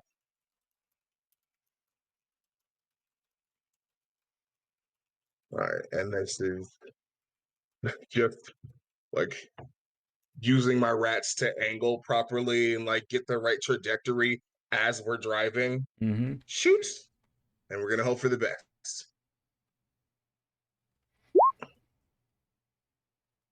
Did it do the thing? Cyber attack from Pack-Rat. Yes, that is a 3. So you Oof. lose a biotech, but the shot does go off. How much damage are we doing to this super soldier? Let's double And check. which one would you like to? You can see 2 of them. One looks like it has actually taken damage. We're gonna spike targets, baby. All right. The one who's taking damage. And how much are you dealing? Okay, 1 second. So I need to make sure I have the tags right on this bad boy. Hold on, we're just gonna go full screen for a sec. Oh, actually, I have hefty on this gun, so I would like to re-roll that 1. Okay. We didn't take into account the keen. So you would have been rolling 1 dice anyway. Did you? No, I did. You did? Yes. My gun is precise and hefty, so it adds +1. Hold on, let me double check. Yeah, I make an additional die. I roll an additional die to attack. Awesome. Okay, that canceled yeah. out. Gotcha. Yeah. So we're gonna re-roll and hope for the best. Payout. That was a 2. Okay. Sure. So we still got a 3. Sure. So what damage are we doing? That is 2. All right. It will eat up 1 from soak and another 1 damage to its HP against this super soldier. Fantastic. All right. Now that I believe is both of your actions. It is. Who's up next? Oh, go ahead, please. Oh, well, you said there's like an actual facility with the device, with the prototype in it that we want, that we are Yes. here. From where you are, you can see there's this room like the size of a large shed, but it's made out of like cinder block. And a big like locked door. You can see a padlock on it. That's 1 range band away from you, and inside you can see it's glowing green. Okay. Well, my all of the enemies at this moment I think are engaged, are like close to someone, which is not really good with my big exploding gun. Everyone but the sniper, but he is on top of something that is very explosive. Right. I'm going to move 1 range band up to the shed, place my very precise breaching charges, which in game terms I am using the opening move. I can make a hole or door in any material that is big enough for me to fit through. So that's gonna cost me a couple biotech because it's a drought, right? Yes, so that'll cost 2 instead of 1. Yeah, so there's now an 8-foot tall hole in the wall of this shed. Nice. Using a power does not cost an action though, so you still have an action. Yeah, so what do I see in there then? Inside, as the dust and debris is clearing, fortunately this is a hefty device and none of the chunks of cinder block seem to have damaged it too much. It's kind of sparking a little. This green energy flickers a little bit, but you can see what looks to... It's a big item, probably carryable. It's probably about person size, I would say. It would be a great item for Freighter Joe to pick up and move, but he's not here. It is basic. I mean, it looks like kind of like a miniature obelisk, but made out of terrestrial technology, but in a design that looks like it is very influenced by interloper technology. And it's lightly pulsing green. You can see there's a number of, as I said before, these wires and tubes that are attached to it. So it'll probably take an action in some way to detach it from everything, and then you're gonna need to pick it up and move it back with you. But it'll basically count as moving with a picked up, teammate. All right. Yeah, I'm gonna take a... Yeah, I'm going to... Like, I have experience with explosives. I'm gonna carefully unplug everything like I'm defusing a bomb and try and take this thing off of... like, disconnect it and pick it up. That sounds to me like a cyber roll. It does. All right. Get your action dice. Hmm? You just got an action die. Somebody give you an action dice. All right, I'm definitely gonna use that because this seems like it could break Nice. bad.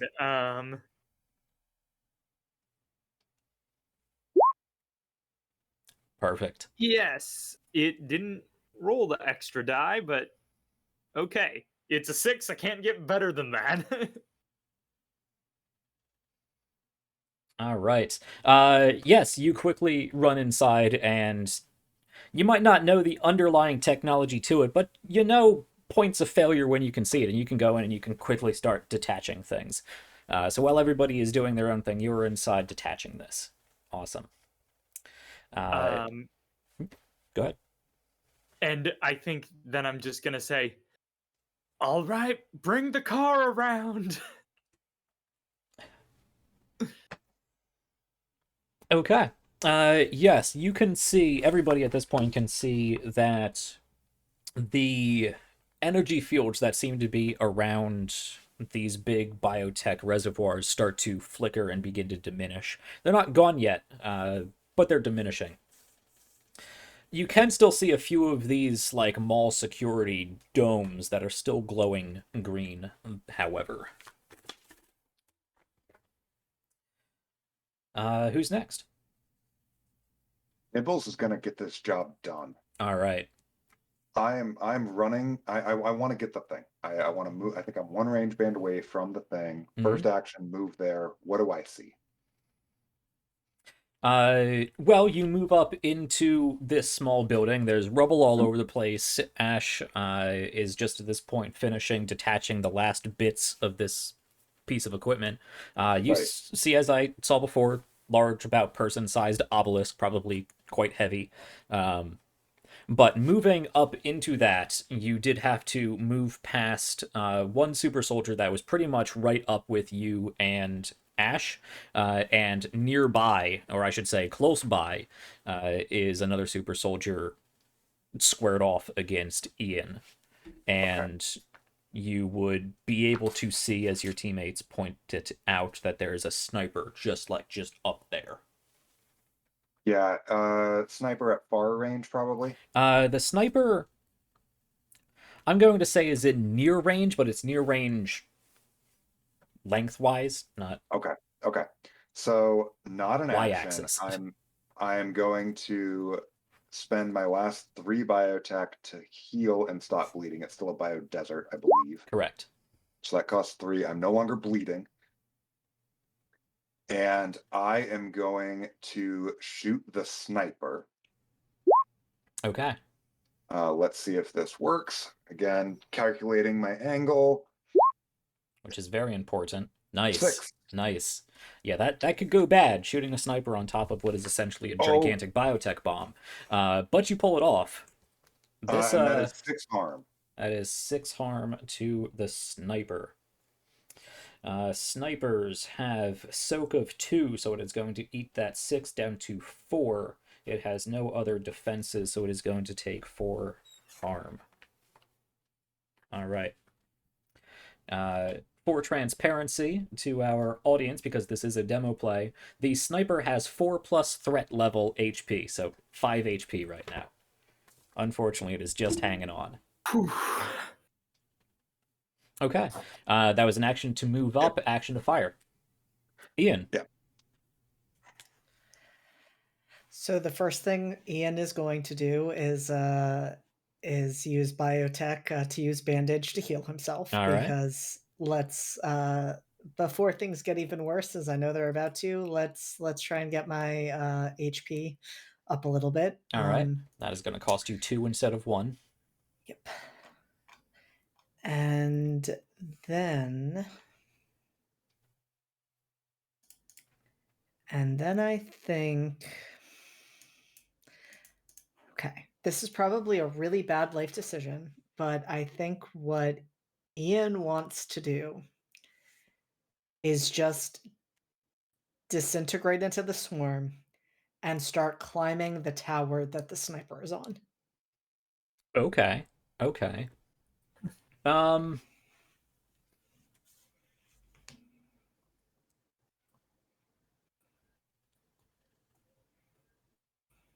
I will say you could either attempt to climb up the sheer wall of this tank. It would require a roll of some kind, but you would be able to get there in 1 range band, 1 movement. Otherwise, you have to go all the way up through the structural... What's that called? The little ladders moving up around the entire scaffolding. That's it. The scaffolding of this thing, which would, because you're circuitously going through it, would take 2 actions. Okay. Fuck it, we roll. Okay. How would you like to try to scale the side of this tank? I think for the purpose of this, I want to say I would use Sly because this is like a dexterity-based roll. So I think I'm just focused on seeing where I can find any sort of hand foothold, claw hold, whatever it might be to climb my way up It's gonna with as many rats as is possible. ninja warrior this. Exactly. Okay. I'll give it to you. Yeah, yeah. Roll me a Sly then.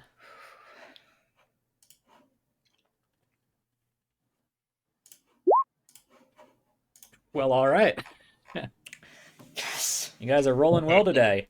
Yeah, you can see this facility has probably been around for a while, and there are little divots and pockmarks that have just accumulated over time, as well as different sections that they're just like rust packets or little pipes attached that you can move on to. And you really do, as a swarm, not even as a humanoid individual, we just see a whole bunch of rats just sort of tidal wave up the side of this reservoir. Awesome. That was an action to move. And that does leave me with one action left, and I would like to slash. All right. Make an attack against this sniper. He is heavily damaged.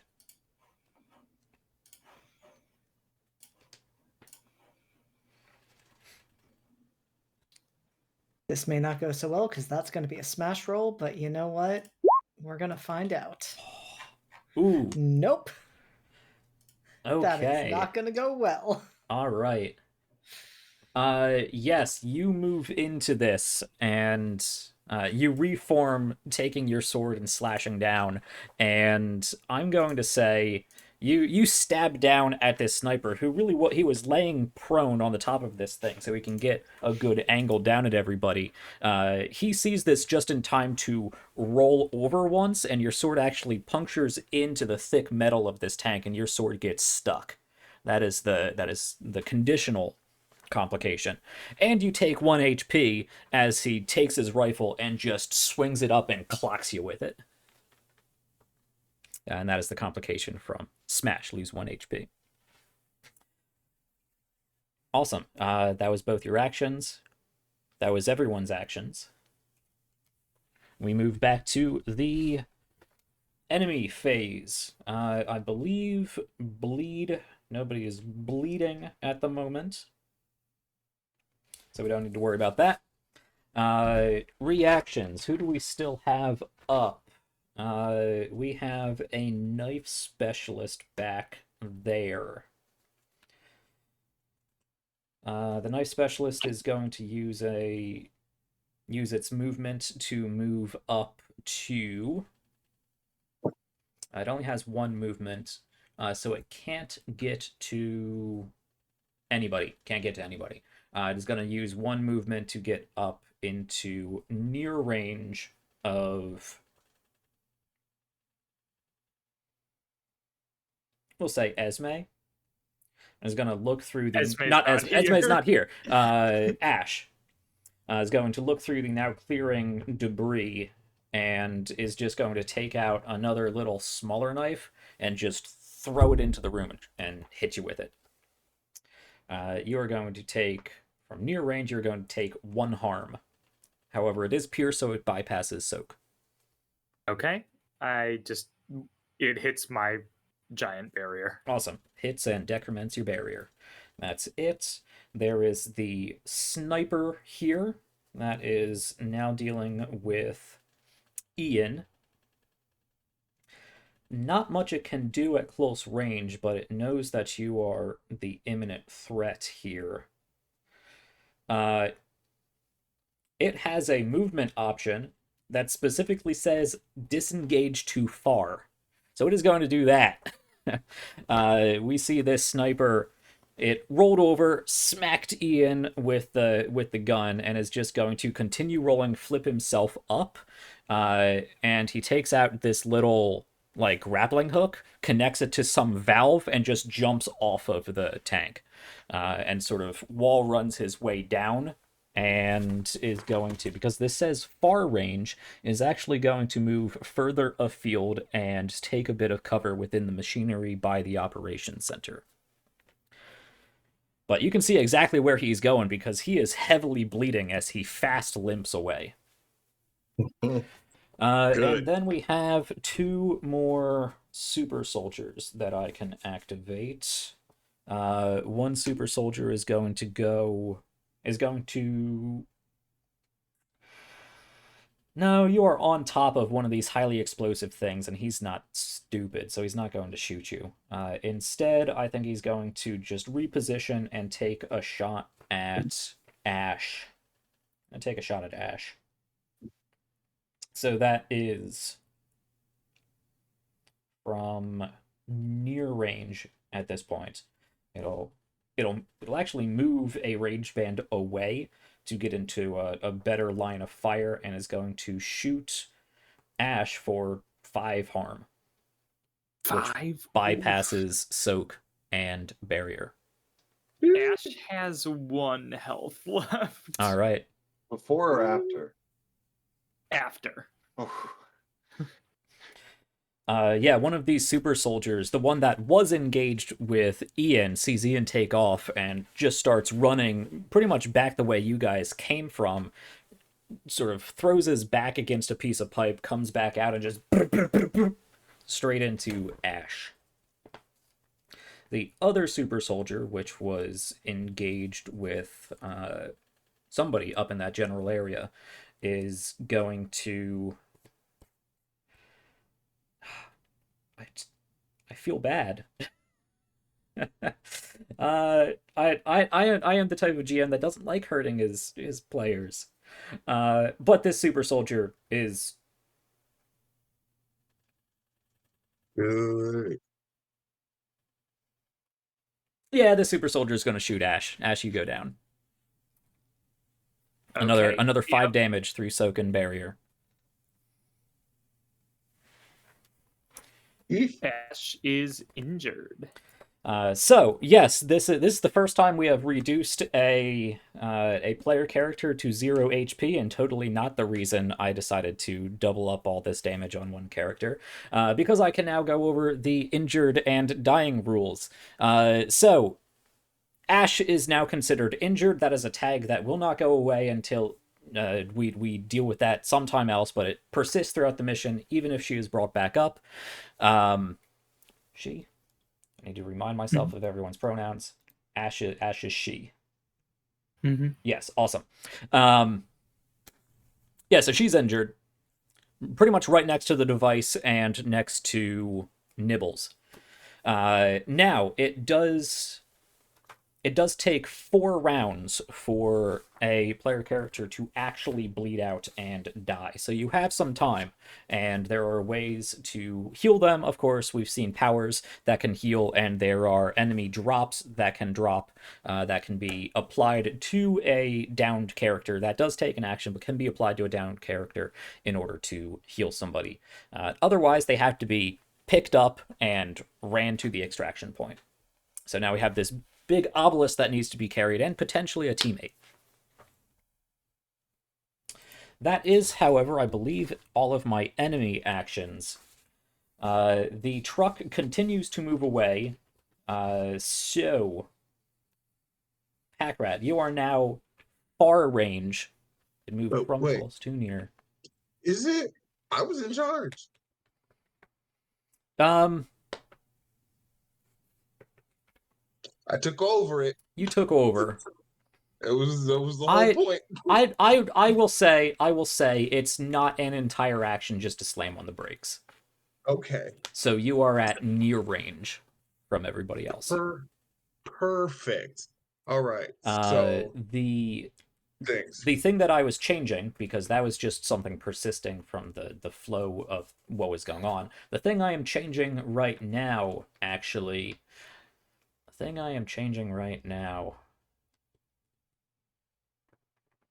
I going to change? What would be exciting? Anyone have any drops? I don't think so. Did we get another redemption? We already applied that redemption to Ash. Awesome. I am going to say the thing we are changing is...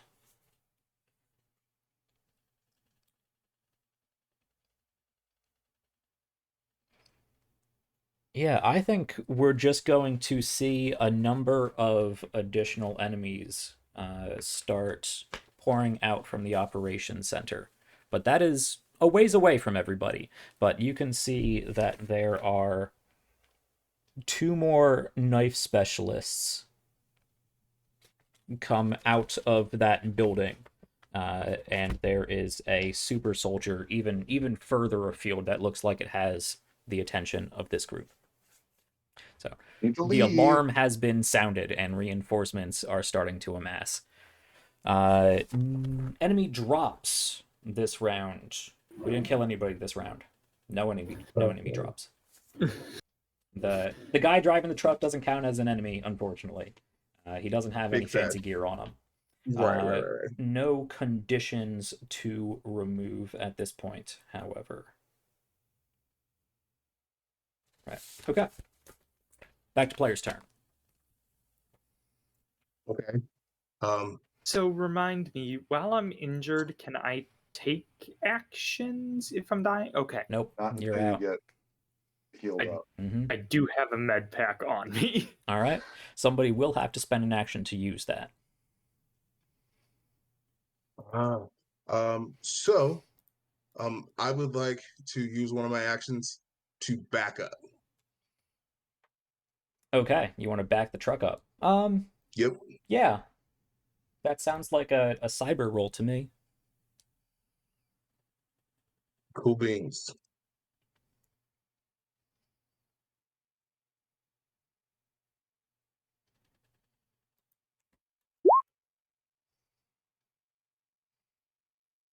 All right. Cool. Perfect success. You back that truck up. You were at near range. You move one range band up into close range. Okay. Alrighty. So the super soldiers just did a lot of fucking damage, didn't they? Yeah. Yeah, I They're don't bad. love that. I don't love that. Mm-hmm. So what I'm gonna do, let's see how many I have. Okay. I mean, I would be fully out, but it's worth it. Hey people, what tags do we have on everybody's weapons?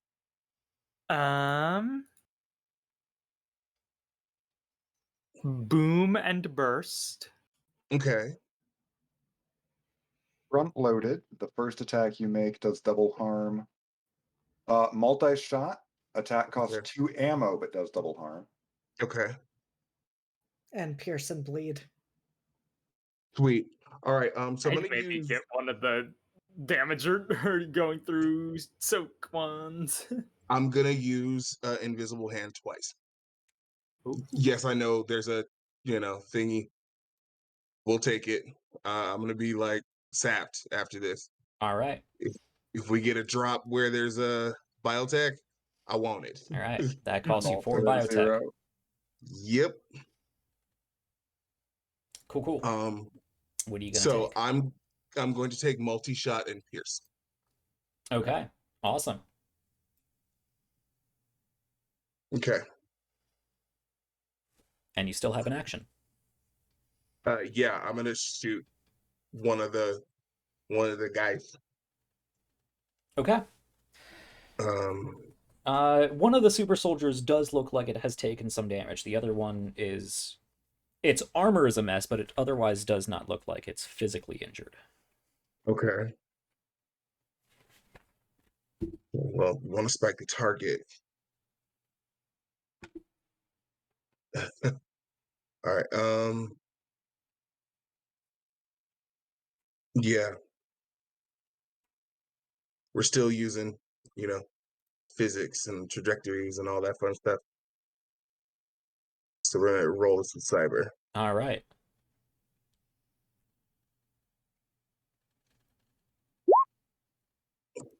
All right, guys, quit it with the sixes. No. No. Did Absolutely not. Did you account for the keen? Yes. Awesome. Yes. Okay. Because this gun still has precise. So Awesome. yeah. That's what I thought. Just wanted to make sure we were on the same page. Yes. So Absolutely, sir. you have a whole bunch of tags. So now, what all does this weapon do? Okay, so the multi-shot means that the damage is doubled. All so right. that's 2 to 4. and pierce means that it ignores soak. Ignores soak. Okay, 4 damage straight through soak. It has no shard. It had 2 damage applied to it. Another 4 brings it up to 6, which is its maximum HP at this threat level. You take it out. 1 clean shot. Straight to center mass, and it drops. With a heavy thud. They're big guys. We have our escape vessel. We should grab Ash and move quickly. All right. Ian? Yes. Ian or Nibbles? I think Ian's just focused on getting down to join the others. Okay. Yeah, Nibbles is out of biotech, so can't heal. So I guess I'll grab Ash and do my best to drag her towards the van. Yeah, and med The pack. truck. Ash does have like a med pouch like on med- her. Yeah, she's got a Okay. med pack. I'll take the med pack. If you don't want to drag this No, 8-foot tall rat. I would prefer not to. It's really hard to coordinate well enough to hold something. So yeah, I'm going to so I'll take an action, apply the med pack. So you're up to 2 hit points. Woohoo. And then I'm just gonna run to the van with my other action. That's Nibbles.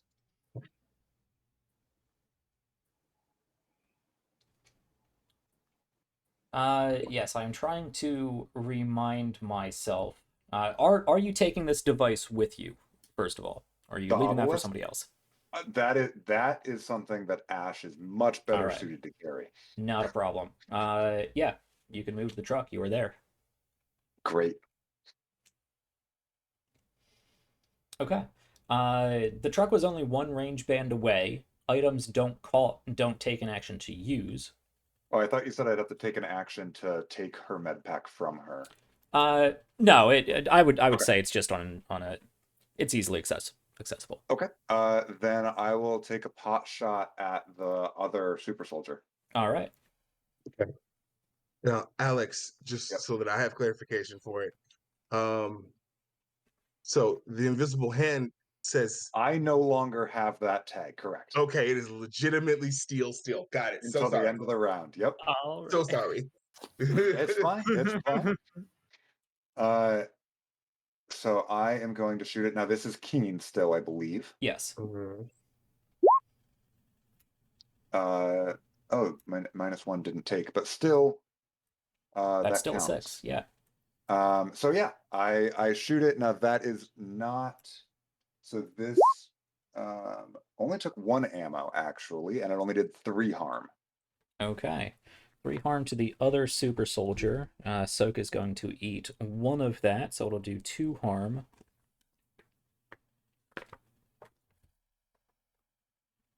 Oh, these guys have that.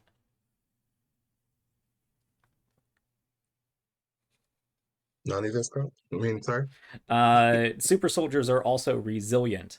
Oh, boo. I'm not going to Who apply made that to these the one that guys? you dropped, but this one Thank you. looks like he had a little bit better armor than his friend was wearing. Yeah. So he's back at 1 hit point. I'm out of actions. Yep. That's me. Well, actually, that didn't take him all the way down. You did how much damage? 4. 3 damage. 3 damage. Okay, gotcha. So resilient is he can only drop to 0 if he started at 1. So actually, that does bring him down to 1 HP. So So- the next time he drops, he can drop for real. Yes. Awesome. Nice. Hell yeah. Ash, All right. you are conscious now. I am conscious. I'm carrying something, so I'm gonna try and get into the truck.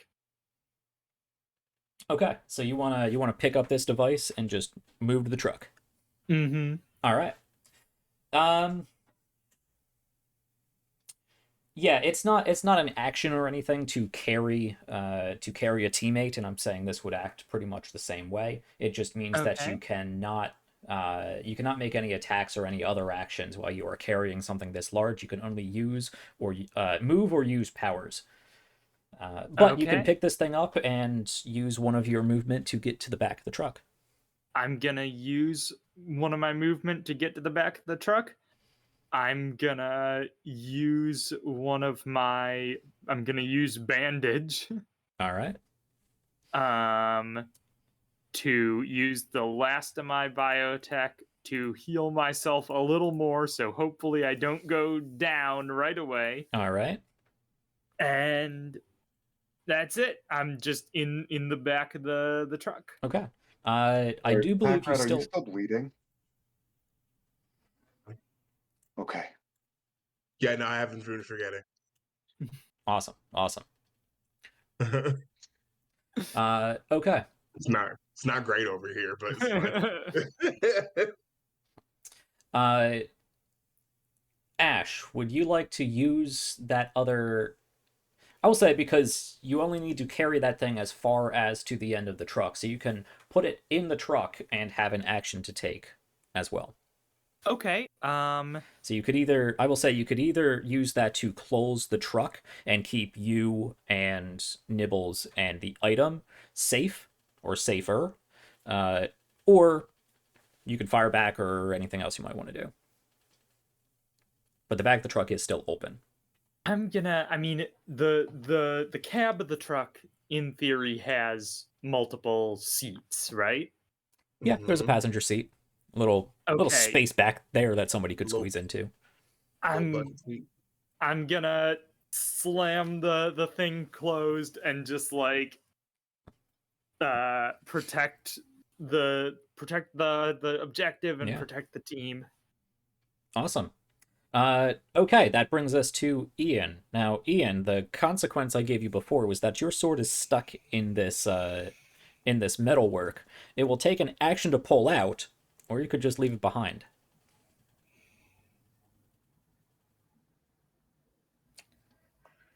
I'm gonna leave it behind. Okay. You have 2 actions. Everybody else is in the truck. I think, yeah, I think. I feel like I'm gonna regret this, but I feel like I'm just gonna try to climb down, kind of the way I climbed up, just in Okay. like a swarm of rats, That's so a I similar can check. hopefully get to the car, and we're gonna Yep. we're gonna see how this goes. 1 move down, 1 move to the truck, but let's see how that climb goes.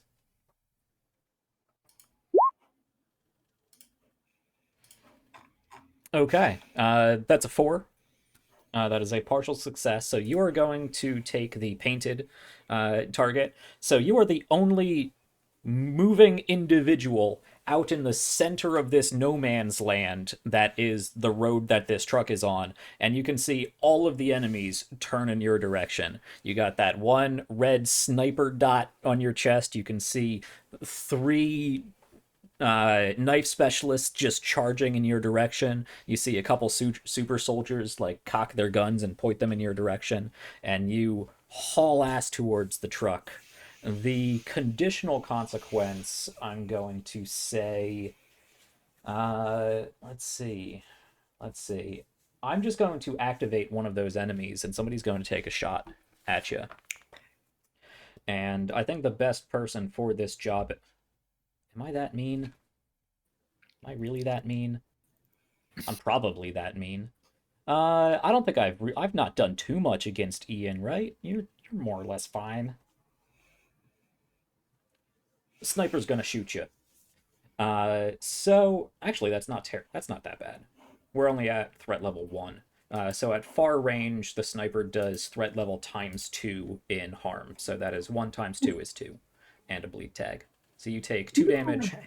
which would go through your defenses as normal. It doesn't have any bypassing properties. Okay.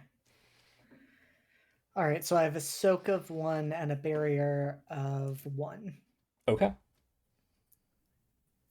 Well, not anymore. Not, yeah, I was gonna say not anymore. Very nothing. All right. And you do take the bleed tag. But you get to the truck and can basically hop up to the cab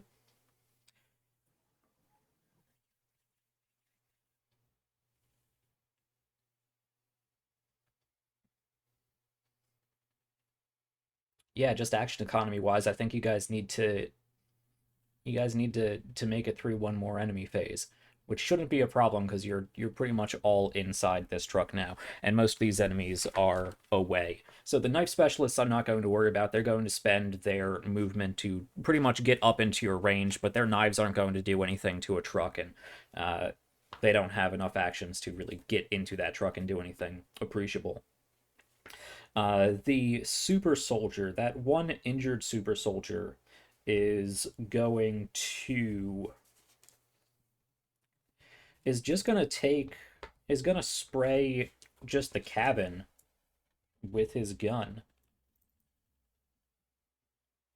And that is, yeah, that one was in range. How is I shouldn't really ask. I shouldn't care. Pack rat. I mean, we're not loving life. Yeah. Do I have anything since he's shooting through metal? I'm gonna say you have cover. Yeah, there's cover there. So cover. This is a good. Thanks for pointing that out. That's good. Cover can be applied as soak based on the type of item an operative or an enemy is hiding behind. I'm gonna say that, the metal of a car isn't super thick. These aren't tactical semi trucks, so they don't have bulletproof windows or hardened siding or anything. But I will say it does give you at least one extra soak. Oh wait, soak that doesn't matter because he's got true harm. Yeah, he's got true harm. True harm through cover. Man, true harm is nasty. Super soldiers are gross. Why did you make these enemies? It's XCOM, baby. These are on the first column of enemies. These are supposed to be easy enemies, Alex. Come on. No, I love it. They get worse. They do. Okay. He is shooting wildly into the front of this truck. So I'm going to roll something here and actually see who he shoots, because he's not targeting either of you individually. So I'm just going to roll a d2. We'll say Q is 1 and Ian is 2. Shoots Ian. Ian, you will take, from near range on these guys, 5 damage straight through soak and barrier. I'm down. As Ian, yes, you run to the truck, get up to the passenger seat cabin.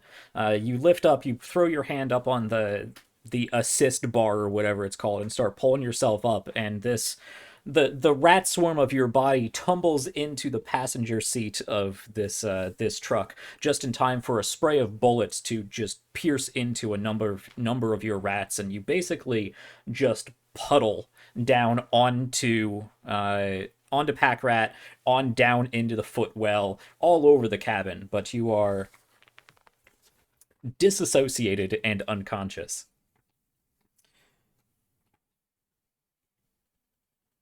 Best part of this, I'm the only one who had any ability left to heal. Oh no.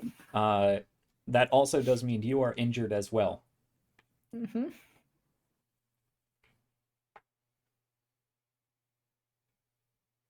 The other super soldier that is too far away to do anything appreciable is going to use its move option, roar, and beat its chest. So it is just going to get angry and just start yelling obscenities. Get back here, you damn stinking rats! And then we will move into the player phase, and I assume Pack Rat, you are just stomping on the gas and taking off. Correct. For it. All yeah, right. we're leaving now.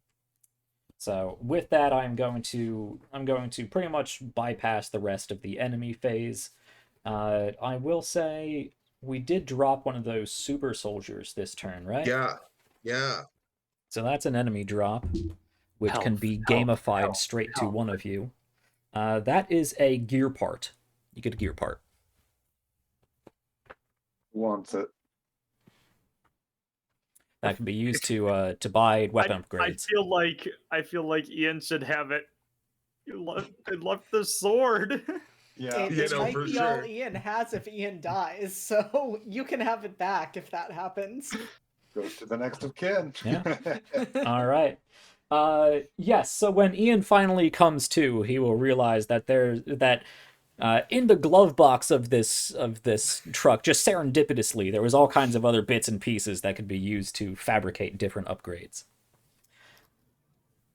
And we see Pack-Rat at the front of this truck slam his foot down and just take off straight through the wire fencing of this refinery, hops onto a mostly abandoned highway, and just starts tearing ass down this highway as the tactical blimp starts blimping its way in your direction. And eventually you're gonna dump the truck and load this up into the tactical blimp and head back to your skyship. All right. And that is I just applied the blimp as bulletproof. I mean it is a tactical blimp. It's probably somewhat bulletproof. Blimp is very much a verb, yes. Okay, we are going to, I think, man, it's 7 o'clock already. Where does this time go? And who thought it was a good idea to try to squeeze 2 missions into an episode? I don't know what I'm doing. Okay, buddy. Yeah. I think we are going to go on a quick break because that was a stressful mission. We have 2 injured party members. Everyone took a lot of damage, and there was a lot of guys left over there that are still more or less fine, but that was not the mission objective. You got what you came there for, which is good. Mission successful. So we're going to take a quick break. We'll be back in like 8-10 minutes sometime around there. We're going to try to make it quick. And then we will hop into our performance review, do a little downtime, and see if we can at least introduce the military story mission. We are definitely looking like this is going to be an 8-week season as opposed to a 6-week season. I'm very glad I scheduled in those 2 extra buffer weeks, but I am all for it because I am loving this game and this cast. So we'll play as long as it takes. Awesome. We're gonna go take a quick break. Some of you might see some ads during it because we all got to make money, and I don't run ads at the beginning or during the show because that's super annoying, but we're gonna be on break anyway. So go get up, grab something to drink, do your whole bodily whatever you need to do, and listen to some things going on in the background. We will be back in just a little bit to see how the secondary mission went with Operation. Which one was that? Was that Cheddar Fingers? Yeah. No, that was Gorgonzola Blues. We will see how Gorgonzola Blues goes when we get back. All right. We'll be back in a little bit. Everyone hang around, listen to some cool music.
Hello and welcome back to RPGs Uncovered, or I should say, we are back, and we are here.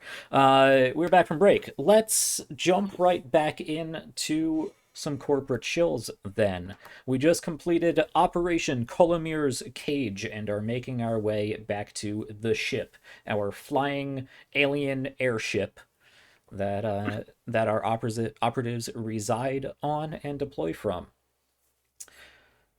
The first thing we need to do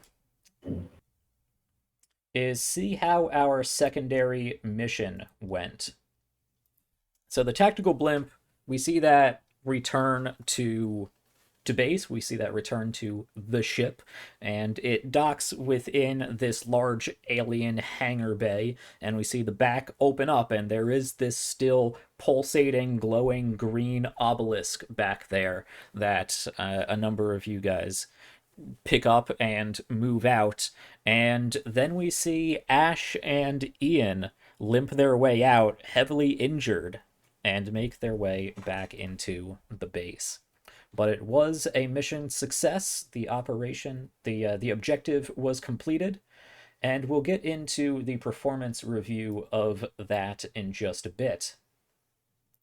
But now we have to see how our secondary mission went. So, secondary mission. We were going on Operation Gorgonzola Blues. So let's remind ourselves and the audience what a secondary mission is and how that works. So in Cyberrats, you go on a primary mission, and at the same time, you send operatives on a secondary mission. The secondary mission is completed with a single die roll made up of a number of different options that you check off as you're trying to figure out how much it costs. That's not what I wanted to do. Too many monitors, guys. Too many windows. Okay, so secondary mission.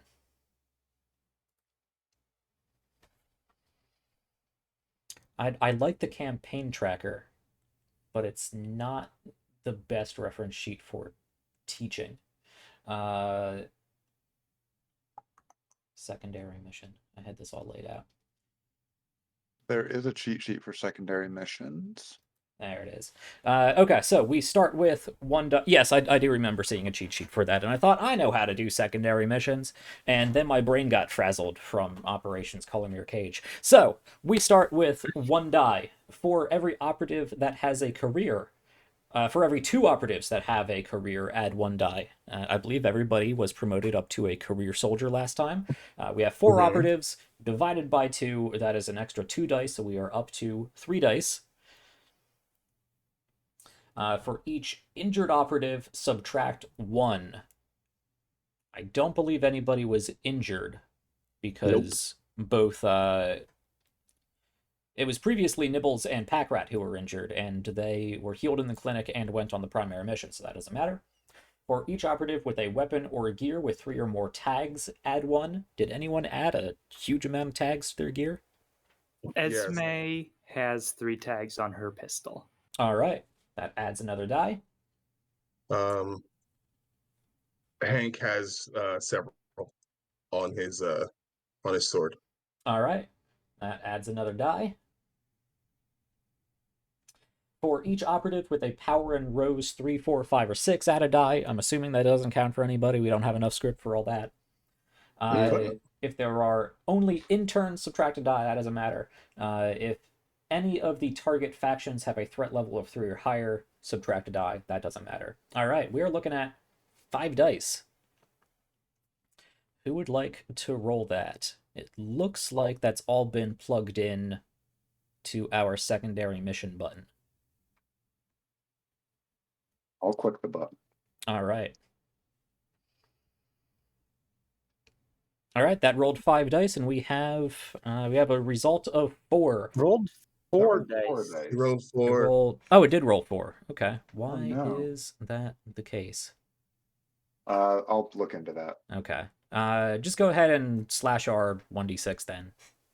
We'll see what comes up.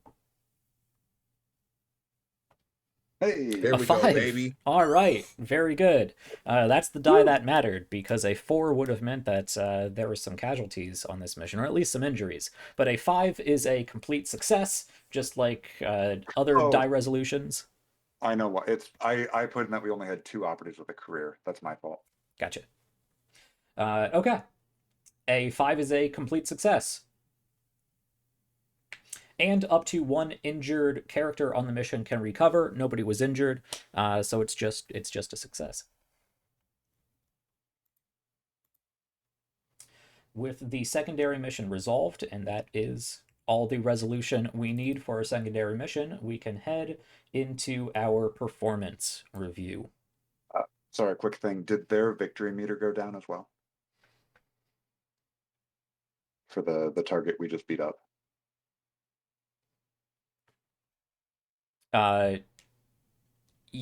Yes. Okay. Yes. Sweet. Or are you already applying that to No, I'm not. I just read that it said that it goes down, so I just wanted to make sure that was not lost to the void. Cool. Sorry, Well, in your flow. that's something we usually do during the performance review stage, right? Okay. Gotcha. You're Sorry. just getting a little ahead of me, which is cool. Just want to make sure I'm not missing something. Nope. Sorry. Go ahead. Awesome. Performance review stage. But that is a perfect transition into the more gamified elements of the performance review, and then we can go talk to the lovely and always friendly director Himalaya.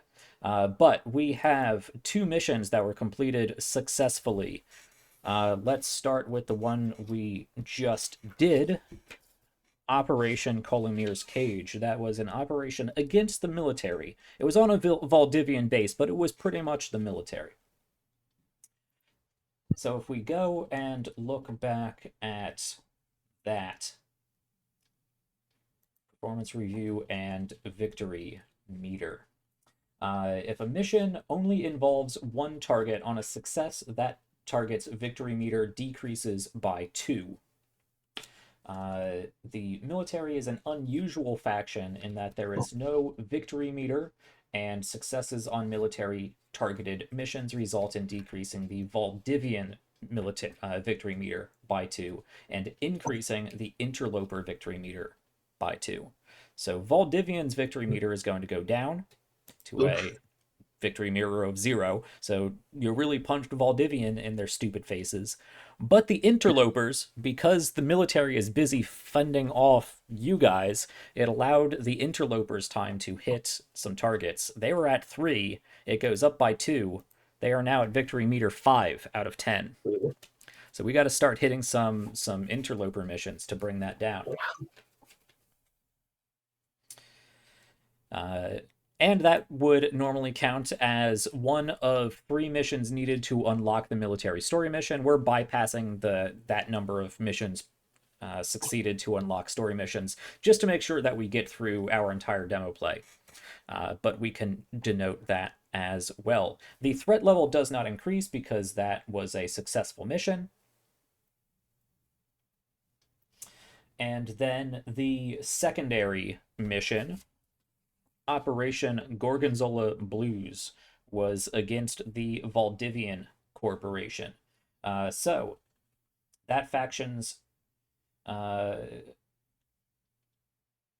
victory meter, we succeeded on that, so the victory meter decreases once again by 2. It can't go down any lower than it already is.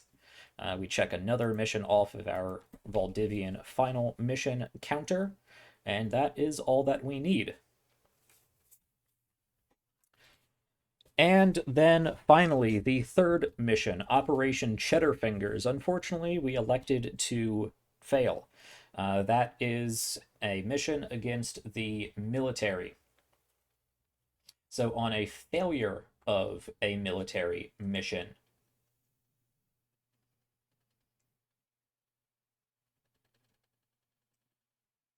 let's see. Military is unusual that there is no victory meter. Yeah, I think the military is only weird when we win against the military. Correct, Alex? That sounds right. Yeah. So in a failed mission against the military, it acts just like any other mission failure. On a failure, that faction's threat level increases by 1, and its victory meter would increase by 3. The military does not have a victory meter, so we don't need to worry about that. But the threat level of the military has went from 1 to 2. Which we've seen is important on the enemies because that dictates a lot of what their defensive and offensive capability can be. Mm. Those are our 3 missions taken care of. Let's roll for script. So the primary mission would normally award 1d6 plus 1 script, and I am throwing in additional funds because we are much more truncated, much more fast-paced, moving our way throughout the entire gameplay loop of Cyberrats. So let's give this a roll and see what we come up with. Sorry guys, that's a 1. I rolled really well last week though. So that is 1 plus 1 is 2. I'm giving you an extra 2, so that is 4 script that each of you gets. And if you killed an enemy, you get an extra 1. So I know Q dropped an enemy. Mm-hmm. So did Ian. I know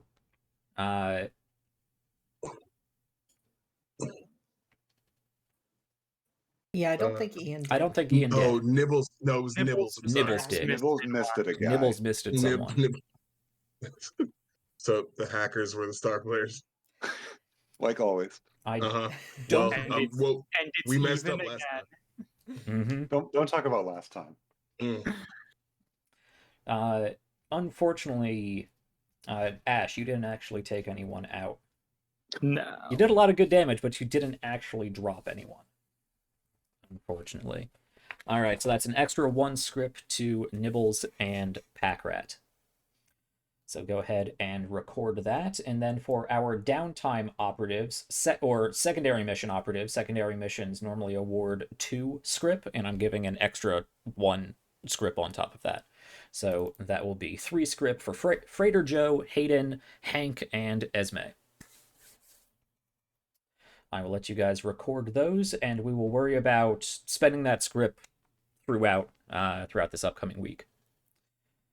Because it's 7:30 already. I don't know when it's time. I don't know how time works. There's this weird temporal distortion effect that happens anytime I pick up dice. I don't know what it is. Okay.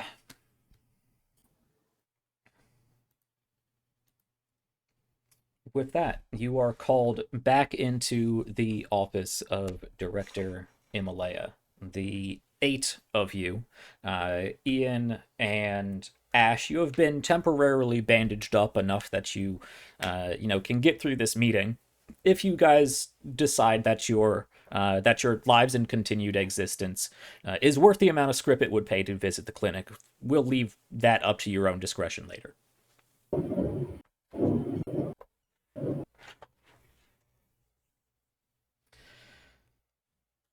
So you get back into the office of Director Himalaya, and you can see she already has a number of reports piled on her desk, and you can see the little display screen actually has preliminary scans of this device that you recovered. And you can walk in and take a seat. Well, congratulations, operatives. You have performed very much up to your expected asset value. Very well done. We had another 2 successful missions in which you recovered quite some important assets. Operation Colimir's Cage, I see, had a few more complications than the other, so we will hold off on talking about your performance. Operation Gorgonzola Blues, however, seems to have gone off without a hitch, and we have a Valdivian VIP safely tucked away in one of our bases now. And we are all the better for it. We are already getting in a number of helpful intelligence reports that are going to make it a lot easier to coordinate an assault on this military facility. He does seem to she does seem to have an understanding of the exterior security and layout of this base, and we should be able to utilize that to our advantage. So very good, Raider Joe, Hayden, Hank, and Esme. Yeah, you're welcome. Oh, it was nothing. Like quite literally, he just kind of went in and was like, I was scary rat. I told you it was gonna work. Well, actually, Sounds it was fun. quite complicated, but don't worry, I masterminded the whole thing. Yeah. Good at lifting things. Well, It the was a good bar time. certainly has been set, and a heavy one it seems at that, so don't drop it. I almost never do. Operation Colomir's Cage, I see we have 2 more injuries to account for. I will make sure that Dr. Flowers has requisitioned whatever medical supplies that you choose to purchase from him. Colomir's Cage, this is certainly an interesting device, clearly alien in technology, interloper technology. Dr. Tallulah Tales has already taken some preliminary readings of it and believes that it utilizes and drains biotech energy from the nearby vicinity.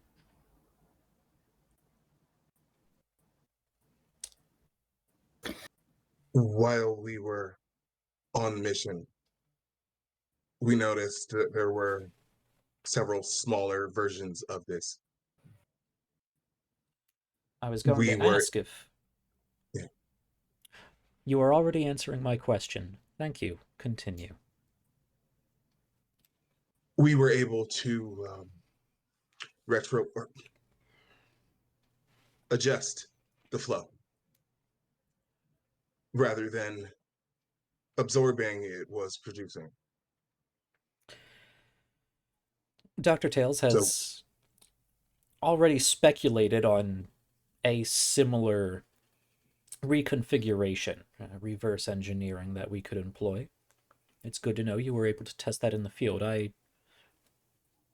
assume by it not being here, you were not able to recover one of these smaller devices. we That were wasn't in a bit of a rough. That wasn't in the description. No, I you read are it. very much correct. It was not an official objective, and I cannot fault you for not taking the initiative. We had intentions to do so. However, we were engaged by several of their security guards wielding knives. Ah. Well, that is, I suppose, an important distinction. It is not a lack of initiative, it is simply a failure to meet your own expectations. I didn't try. I Well, didn't. They tried and Nibbles. failed. I didn't try. Nibbles. That's the difference between. Yes. Now is not the time. Okay. It can be helpful to have a reasonable understanding of your worth. But I don't want to digress from what is a very successful mission otherwise. Operations Colomir Cage and this device will certainly be able to produce quite a number of insights and copyrightable inventions for our joint companies. And I will leave it up to Dr. Tallulah Tales to see if any extra pieces of equipment may become available, reverse engineered from this device.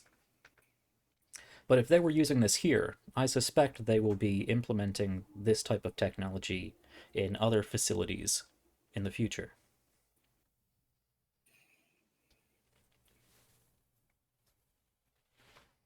If you would like, we can provide what data we have to Dr. Tales for a nominal fee, of course. A nominal fee? Well, that certainly would be interesting if any intelligence you gathered was not intellectual property of the GDG already. But that is an unexpected business acumen I did not expect from you. From one I of our charge for kind. things too. We are not currently in competition, Nibbles. Okay.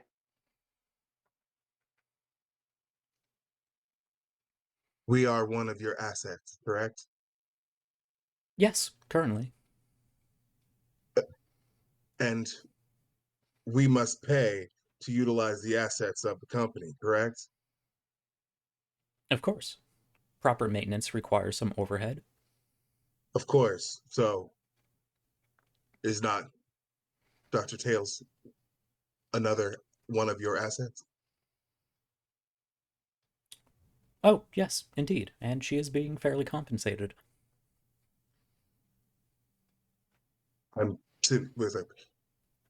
We're simply pointing out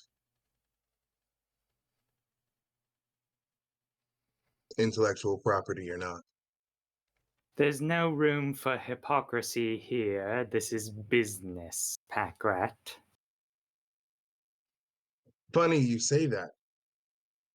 We were going to say the same thing. Just looks directly at the director. Well, I suppose I could look into our usual compensation package and reduce its usual payouts in exchange for some sort of finder's fee situation. However, that would require a number of extra paperwork that I'm sure you would have difficulty keeping up with on the basis that it would need to be implemented in. We would love for you to allow us the opportunity to prove you incorrect. Until then. Until What? then, indeed. I and the rest of the team here on the ship will have their work cut out for us, looking into other possibilities and ways of implementing these advantages and intelligence that have been acquired. I will give you all your own time to rest, relax, and perhaps recover. And when we have collated and properly adjusted for each of these new variables, we will call you back for what is sure to be an important new mission.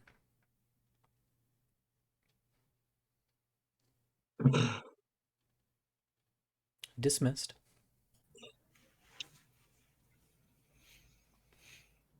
uh Hank is gonna be like, so, party at the bar? Yeah, party at the bar.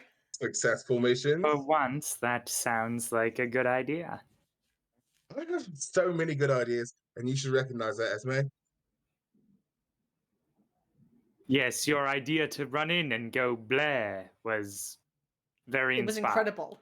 It was so good. It was so good. And effective. So, I don't know what you want from me. Are you gonna take credit for it? Is that what you're gonna do? No. Yes, no, that was the plan. See. All right. Well, if you're gonna do that, at least buy Black a drink. All right. Sounds great. And heading to the bar. All right. All right. We'll pick up on downtime shortly, and we'll likely finish up the episode there. I did see we have a question from chat. Chloe was asking, the way players choose these missions, does it mean I have to prepare 3 games but only actually use 1? Kind of yes, kind of no. I do create these little mission cards that I have. And it's very easy in this game to create missions. I'm actually working on a number of random tables. One's incorporated from the book, and then I'm throwing my own in there. And basically, I can just roll on these random tables and decide who the mission is going after, what the objective is, what the location is, and what sort of tags might be applied. So it's real easy to create a number of missions on the fly, and then you can pick and choose which ones you want to actually present to the players based on what their campaign tracker is looking like. So knowing coming up knowing that the interloper victory meter is at 5 out of 10, I'm probably going to generate a bunch of different missions, either through randomly rolling, or if I have some cool ideas, I like to use both options. I will then take this pile of options that I have and prioritize, well, I'm probably going to want to throw another interloper mission or two in there, just so they have the opportunity to succeed in that mission and bring down the threat level and the victory meter. So I am in essence preparing 3 or more missions per actual gameplay, but I created like 4 or 5 missions in the span of 15 minutes before this show, just to have extra things to throw at the party, depending on how this mission went, in the false hope that we would get to another mission today. So that it's real simple in this game. And you can even go a little beyond that, and I like to draw up little reference maps, and these will be on our Ko-Fi for GM supporters, hero tier supporters, to take a look at that. And my GM notes would have commentary and stuff on them as well. Most of the time, if I can identify that a particular mission is only going to be a story mission, like the two or primary secondary mission. For instance, last week when we had operations, or my operations then, Whisker Twitch was the primary, and then there was Smelly Box. Smelly Box, yep. Yeah, it was Smelly Box, and there was one other one. I don't remember what it was. I have it right here in my document. Secondary missions. It was Operation Bouncing Barada and Operation Smelly Box. I knew, because I had already chosen ahead of time what primary mission they were going on, they had an option of one of 2 secondary missions, but I knew that both of those options were going to be secondary missions. They weren't going to play out on screen, so I didn't bother writing up exactly what that entailed or a map for that. I just created enough details to pitch the mission to the players so they knew how to assign their troops. And much like the next missions, when we go to our military story mission, that means that there will be 4 missions available, because we unlocked the story mission and the 3 other missions that are presented during normal mission briefing times, which means I know that the primary mission is going to be the military story mission. So even though I have to prepare 3 other missions, I don't need to worry too much about exactly what enemies are there, where they're placed on the map, what the map looks like, because I know that mission is just going to be resolved with a single dice roll. I hope that answers your question. Okay, let's jump into some downtime and roleplay then, and we'll try to wrap up there.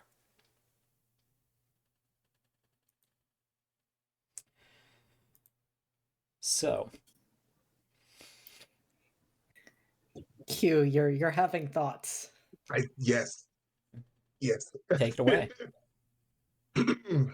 So, Pack-Rat is going to find Nibbles.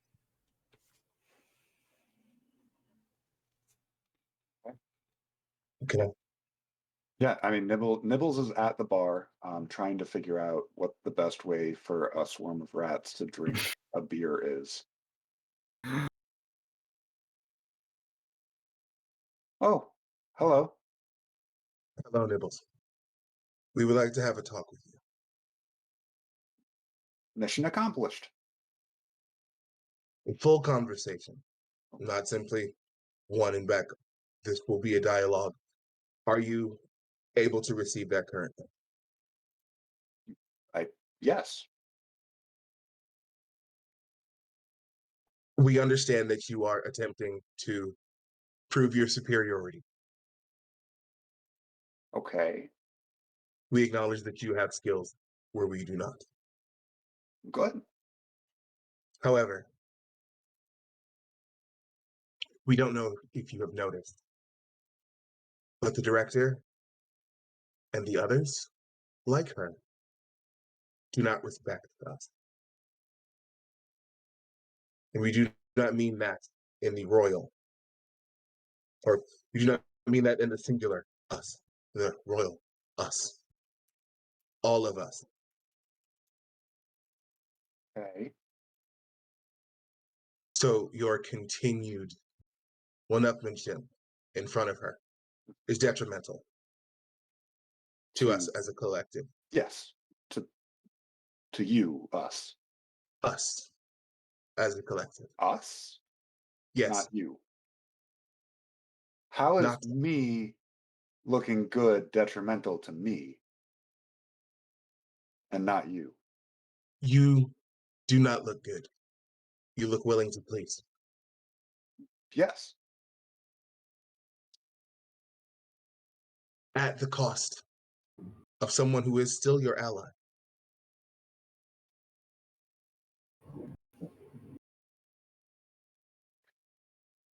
Do you know about redundancies?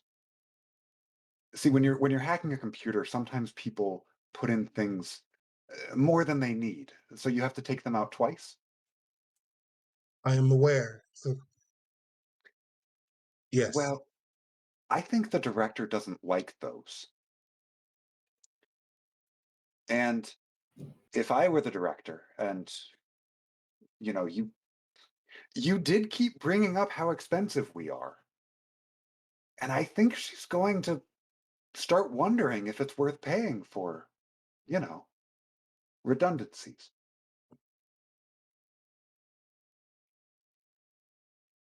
Well, perhaps if we were paid adequately, we wouldn't be around to be one of said redundancies. True.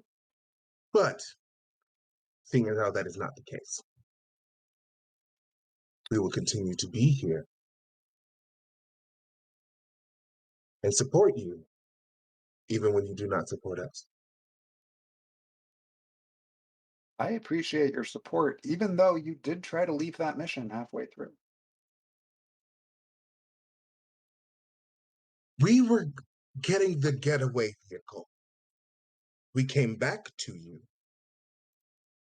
Okay. Without our assistance, we would not have been as successful. You do understand this, yes?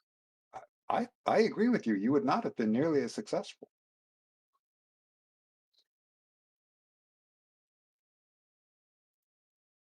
Thank you, Nibbles. Anytime. This has been most enlightening. Rats are just crawling into the beer.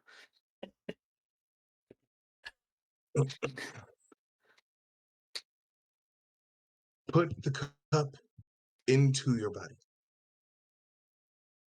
Oh. Thank you. Pack Rat's gonna walk away. We see one of Nibble's albino rat just sort of like tumble down the trench coat and start wobbling away. Absolutely.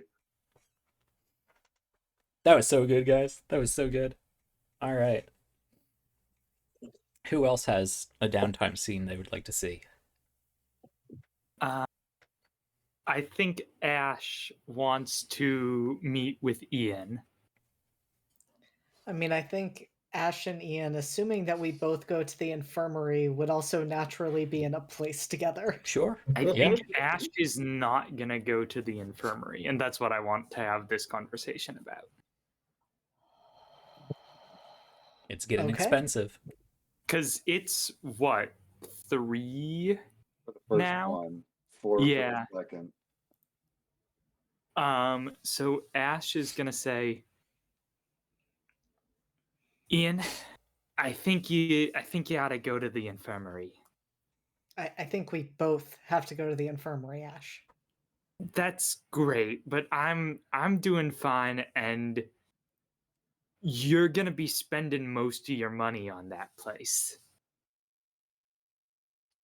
I think you need a sidearm. You left your sword there.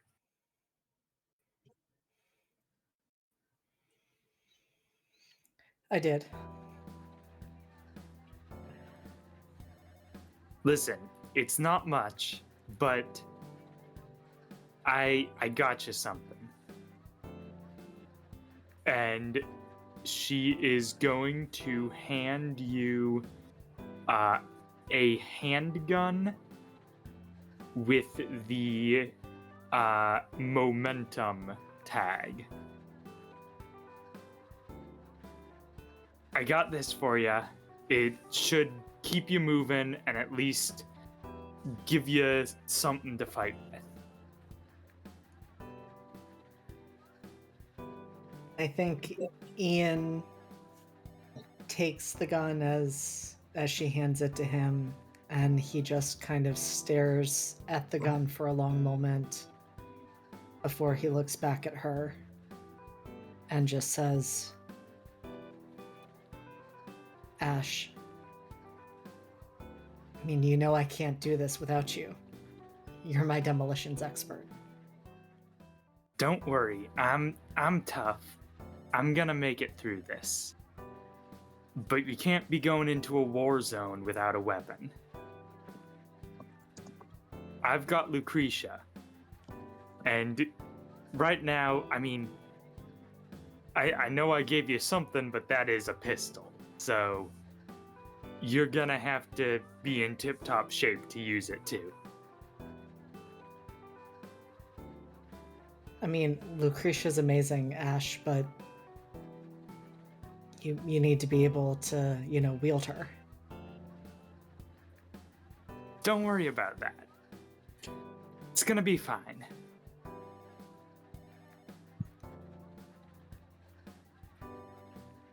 We're still gonna do that heist together when we get out of here, right? Of course, Promise?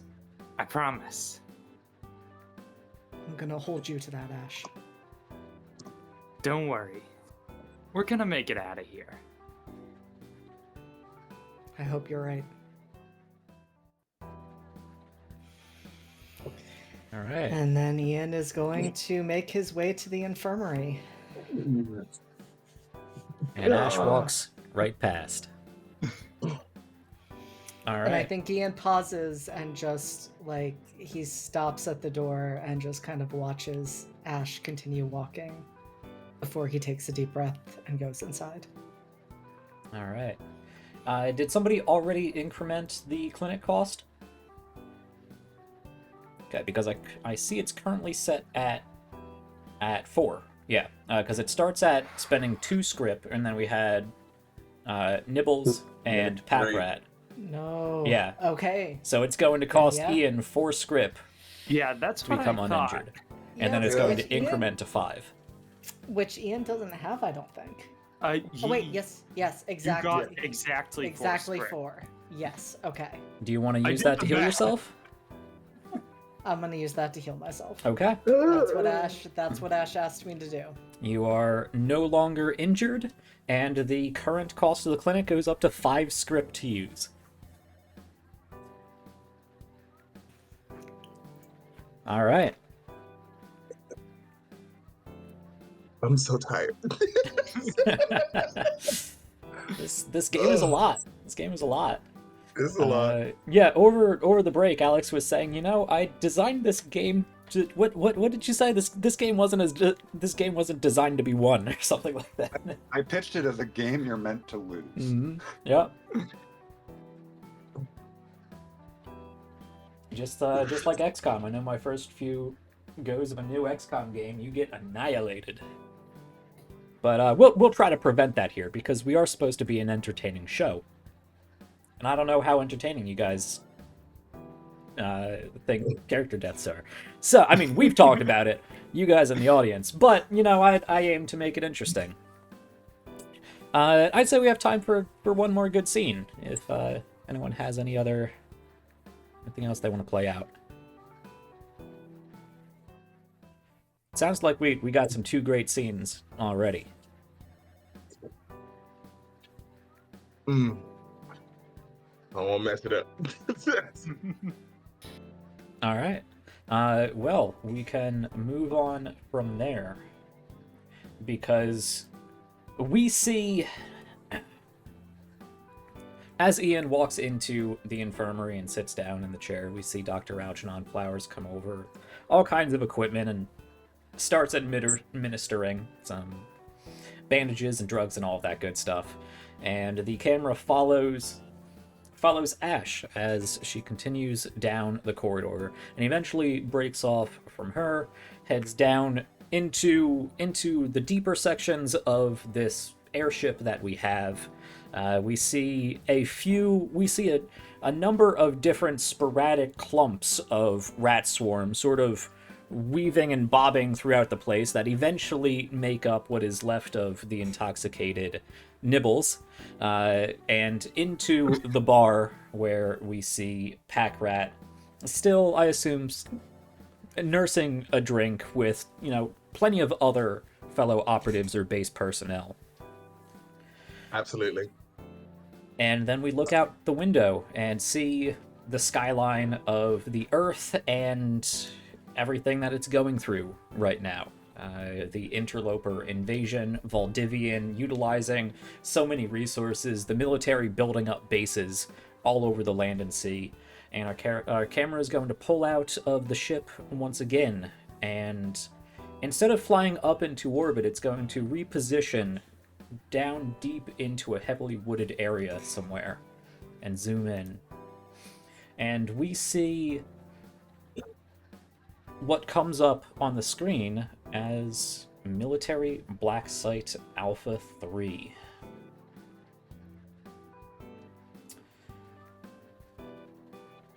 And it's a fairly large compound. Double chain link fence, razor wire on top.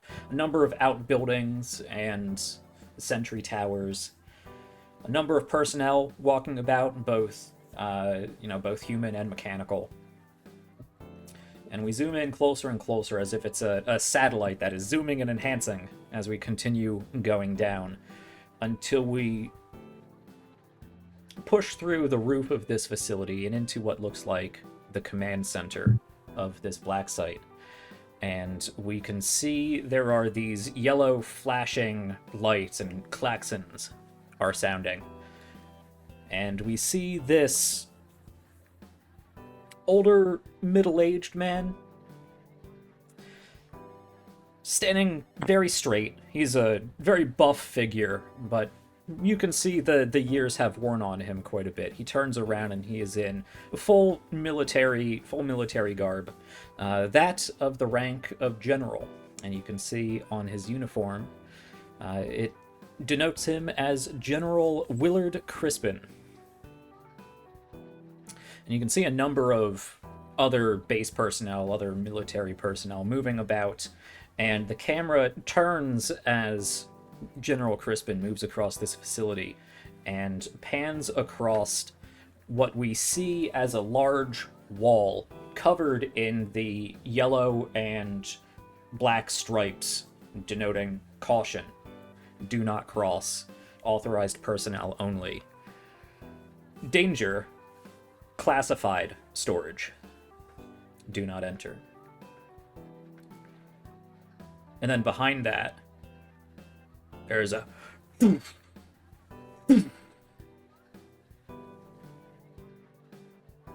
it gets quiet once again as everyone turns to face that wall.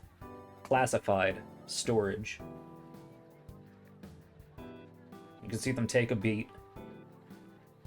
Military personnel are reaching for their sidearms. Everyone looks tense. But it passes, and they breathe, and they go back to what they were doing.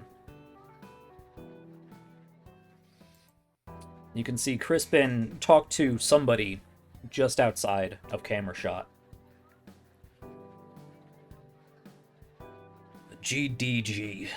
This alliance of other corporations. I don't know what they're thinking. The more they hurt us, the more they help these aliens.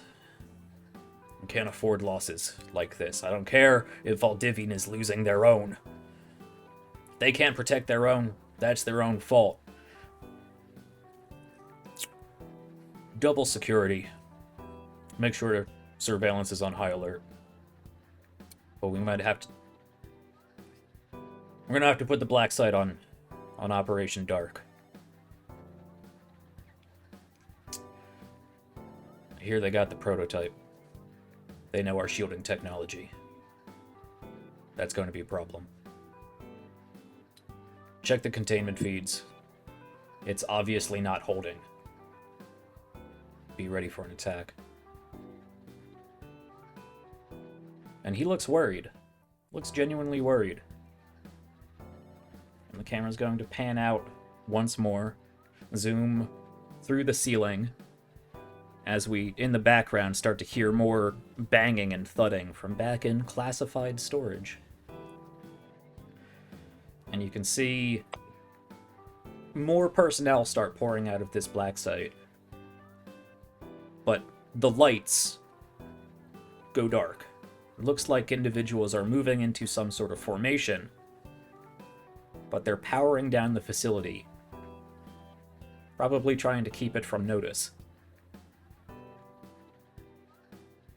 And we pull back up, zoom across the sky until we get to the ship once more.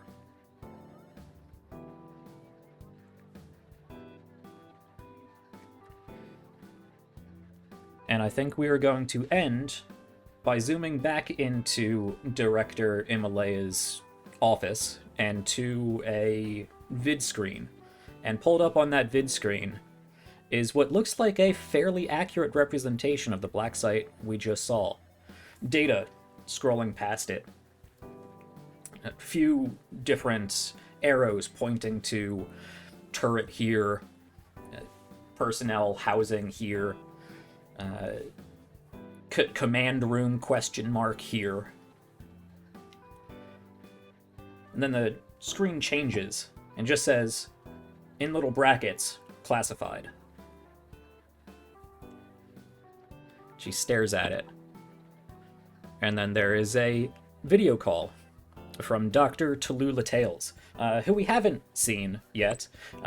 Dr. Tallulah Tales is a rather small, mousy woman, with this short shock of brown hair that is just frizzy and all out and about the place. But she gets on the call and... Director, we have great news, great news. I think I can utilize this cage technology. I think I have a piece of equipment, a piece of technology that could go onto probably armor. It's gonna be a little bulk. Calm down, Doctor. I will send you the resources needed to fabricate that. We're going to need it.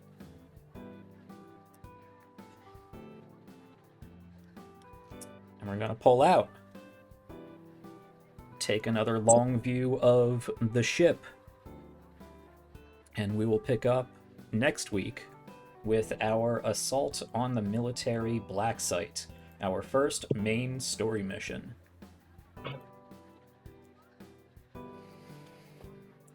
Let's do one final thing, then we will wrap up with you guys talking about yourselves, and then maybe do an after show. We're always running late. Let's assign some downtime dice as our last sort of final wrap up with our audience here. So let's start in reverse order. JD, you have a downtime dice, a D6. Who do you want to give it to? This is hard. I think I have to give it to Aaron for making that absolutely heartbreaking decision with Ash. All right. Thanks. Aaron.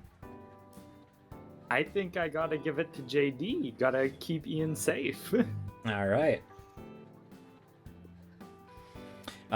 Q, what do you have?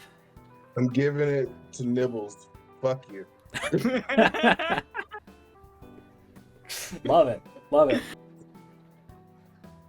This is such a hard choice again, but I'm gonna make sure everyone has one. Q, you set up that scene beautifully.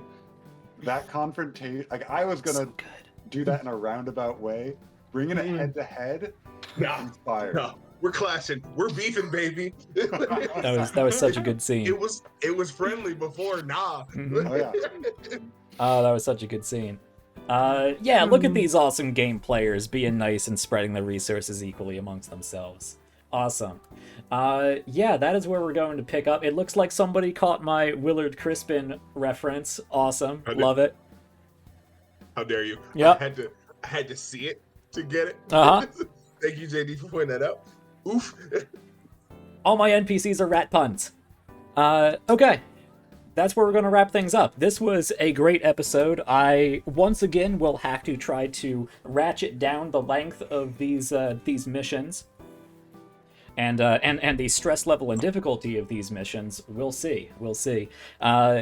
Even though it went long, I thought this was a great mission. I will leave that up to you guys to decide, and I look forward to talking with my players about how it went. But action packed, and it was stressful. I could feel the stress on my side. I could see the stress on your side. Just what I like seeing. I will keep this brief for myself. Actually, that's all I got. I'll save it for the wrap up and turn off the channel. Let me throw it back to these wonderful people. JD, tell us more about where we can find more JD. Sure. Yeah, I am just going through the ringer this week in terms of games, which is really great because tomorrow night we're recording Academy H, our Masks Actual Play podcast over with Live from the Apocalypse. So I'm sure that's going to be an intense time. And then I'll be with Tales from the Table Studios on Monday night for our SCP game, A Crumbling Foundation, in which, again, I'm sure nothing emotionally charged is going to happen. It's going to be fine. And then Wednesday, wrapping up with Band in Dual City, our Yu-Gi-Oh! Inspired game, again with Live from the Apocalypse. And I think I'll leave that for now, and then I'll be back here next Saturday to see what sort of pain comes with our first really big mission. Yeah, it's been 2 weeks since SCP, and I really miss being Hevered and flirting with everybody. So go check that out on Lion's channel, Tales from the Table Studios. Aaron, thank you for your continued awesomeness. Where can we find more of you? Well, you can follow me on Twitter at Vale's Edge Games. You can also find my games on itch under the same name. I have Firmament, which is another Lumen game, so if you've been enjoying Cyberrats, you should check that out. I also have Dreaded in the Deep, which is a nautical terror game, and Orphans, with an exclamation point, which is a game inspired by Gothic Kidlet like Lemony Snicket. Awesome. All right. All sound fantastic. Okay. Q, once again, coming at all of us with the feels and the insight and the depth. Man, thank you. I'm Q. According to Twitch, I've been dearly departed. It gives me a tombstone. That's weird. I'm fine with it. You can find me on Twitter at midnight_Inc. I will be doing a thing on Tales from the Table on Tuesday. I don't think we've officially announced it, so just keep your eyes out. You know what I mean? Just keep an eye out for that. Every other Thursday, I'll be doing The Successor States of Rhaega or The Fall of Rhaega. It is something to do with that setting in D&D, again on Tales from the Table Studios. So do that. I'm having a great time. Thank you so much again, Jack, for letting me do this. I'm enjoying myself. I am very glad to have you. It has been fantastic. And last but certainly not least, because we could not be here without it, Alex, creator of this amazing game, constantly keeping me on my toes and helping me off and helping me out when I do stumble. Thank you so much. Where can we find more of this awesome game and the other things you produce? Oh, yes. You can find me mostly on Twitter. I'm at @Rinehart_. My username is Alexander the Fine. And my big announcement is that later this month, I will be launching a Kickstarter for a completely different game that has no combat whatsoever called Shoppers, where you hang out in a shopping mall and play mini games with your friends. So keep an eye out for that. I was looking at that. That's fun. Sounds fun. You are such Totally a weirdo, understand. Alex. You're such a weirdo. I love you so much. It's incredible. It's remarkable. We love to see it. All right, that's what we have for you. As for myself, I mean, you're here, you're already watching along. You found it. You found where I live. You can also find me on Tales from the Table Studio as Agent Rinehart on our SCP, a Crumbling Foundation game. Backwards, a Crumbling Foundation, an SCP game. Great show over there. Anything else I can talk about coming up? I know this upcoming Wednesday, which is February the 8th already, January simultaneously has felt like an entire year and like a week at the same time. But on Wednesday, that is this Wednesday the 8th at 7 p.m. EST, I will be talking with Tim Devine of Color My Quest, which is an absolutely adorable, kid-centered RPG about cutting out cool, characters and enemies and maps and items and all kinds of cool stuff. Cutting them out, coloring them, playing with them. It looks like a super fun time for children of all ages. So I'm going to be talking with him. Really excited for that as our first Whip Workshop interview we've had in a while. But I am setting up a lot. I planned on doing this about every other Wednesday, but I've so many people I want to talk to, so many people who want to talk to me, that it's looking like we might get to a Whip Workshop every week. So be on the lookout for more announcements for that.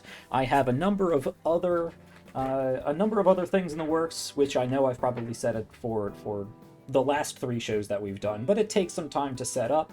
But I have some really fun things in the works, and I'm excited to at some time be able to talk about them. I think that is about it. If you like what we do here at RPGs Uncovered, if you want to see more demo play miniseries like this, if you want to see more bite-sized tutorials made for games, more learning the game episodes, it would be really helpful to the channel if you are able to do so, to head over to Ko-Fi and help support. Not only do you get cool incentive rewards like after shows and character sheets and GM notes, all kinds of cool stuff over there. It goes a long way towards not only just bettering the quality of the channel, but really giving back to the community, and that's the big part that I'd like to push. I don't do this necessarily, especially not at this point, to make money for myself. Anything that comes in through the Ko-Fi or through any of the the Mayhem meter goes straight back to the community. The Mayhem meter is going to go towards all these lovely people in the cast, and anything that comes in through Ko-Fi goes straight back to being able to pay for really cool games, so I don't have to rely on community copies. Paying for artists, paying for musicians, like the awesome background music we have here from Zach by Scheduled for Launch. So anything we get from Ko-Fi goes straight back into the community and helps me bring in other small-time creators and indie developers and that stuff. So if you like what we're doing here, go check that out. I'm constantly throwing things out on there. I'm also looking to get into YouTube Shorts and the TikToks, I think is what it is, because I'm an old man. So I'm working on those. You can clip little sections of these Twitch streams. So if you find a cool moment, feel free to clip that. I think I'll be notified of that. We've had some cool clips in the past, and I'm starting to throw out different YouTube Shorts and other things. So be on the lookout for that. Follow on Twitter, and join us on the Discord, where you can find not only myself, not only all of these awesome people, and of course Alex here from Cyberrats, but we have a fairly large and growing community of amazing indie TTRPG creators and players and enthusiasts. It's a great time, so come hang out, chat. It's a little quiet sometimes, but we're always down to talk. And I think with that, if I can remember how to spell,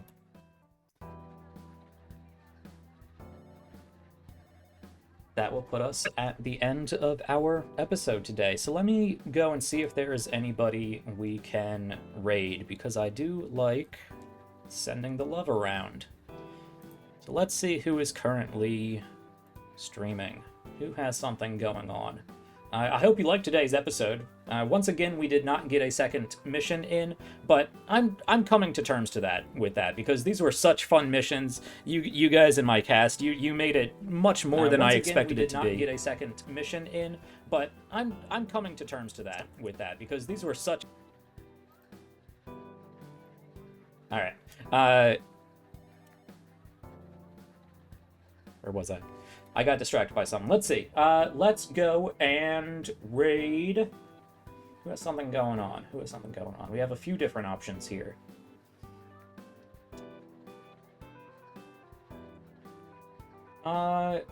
We'll hold off on that.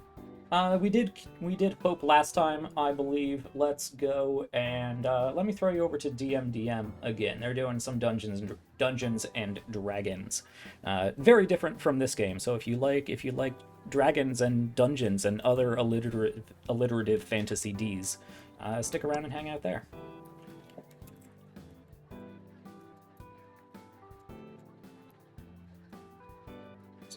Alright, that should be it. Invalid? Oh, because I spelled it wrong. It would help if I spelled the channel correctly.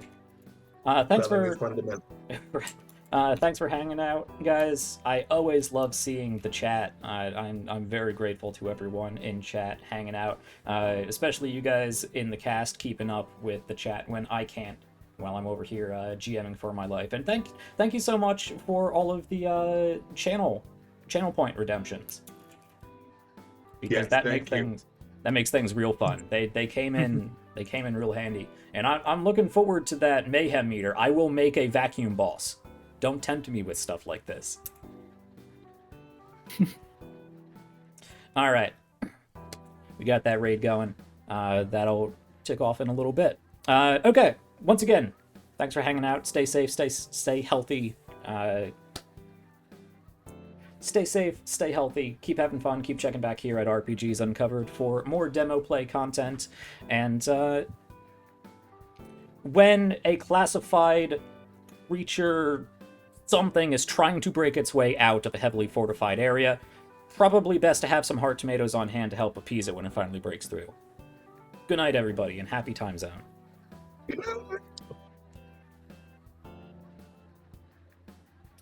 All right, I think that worked.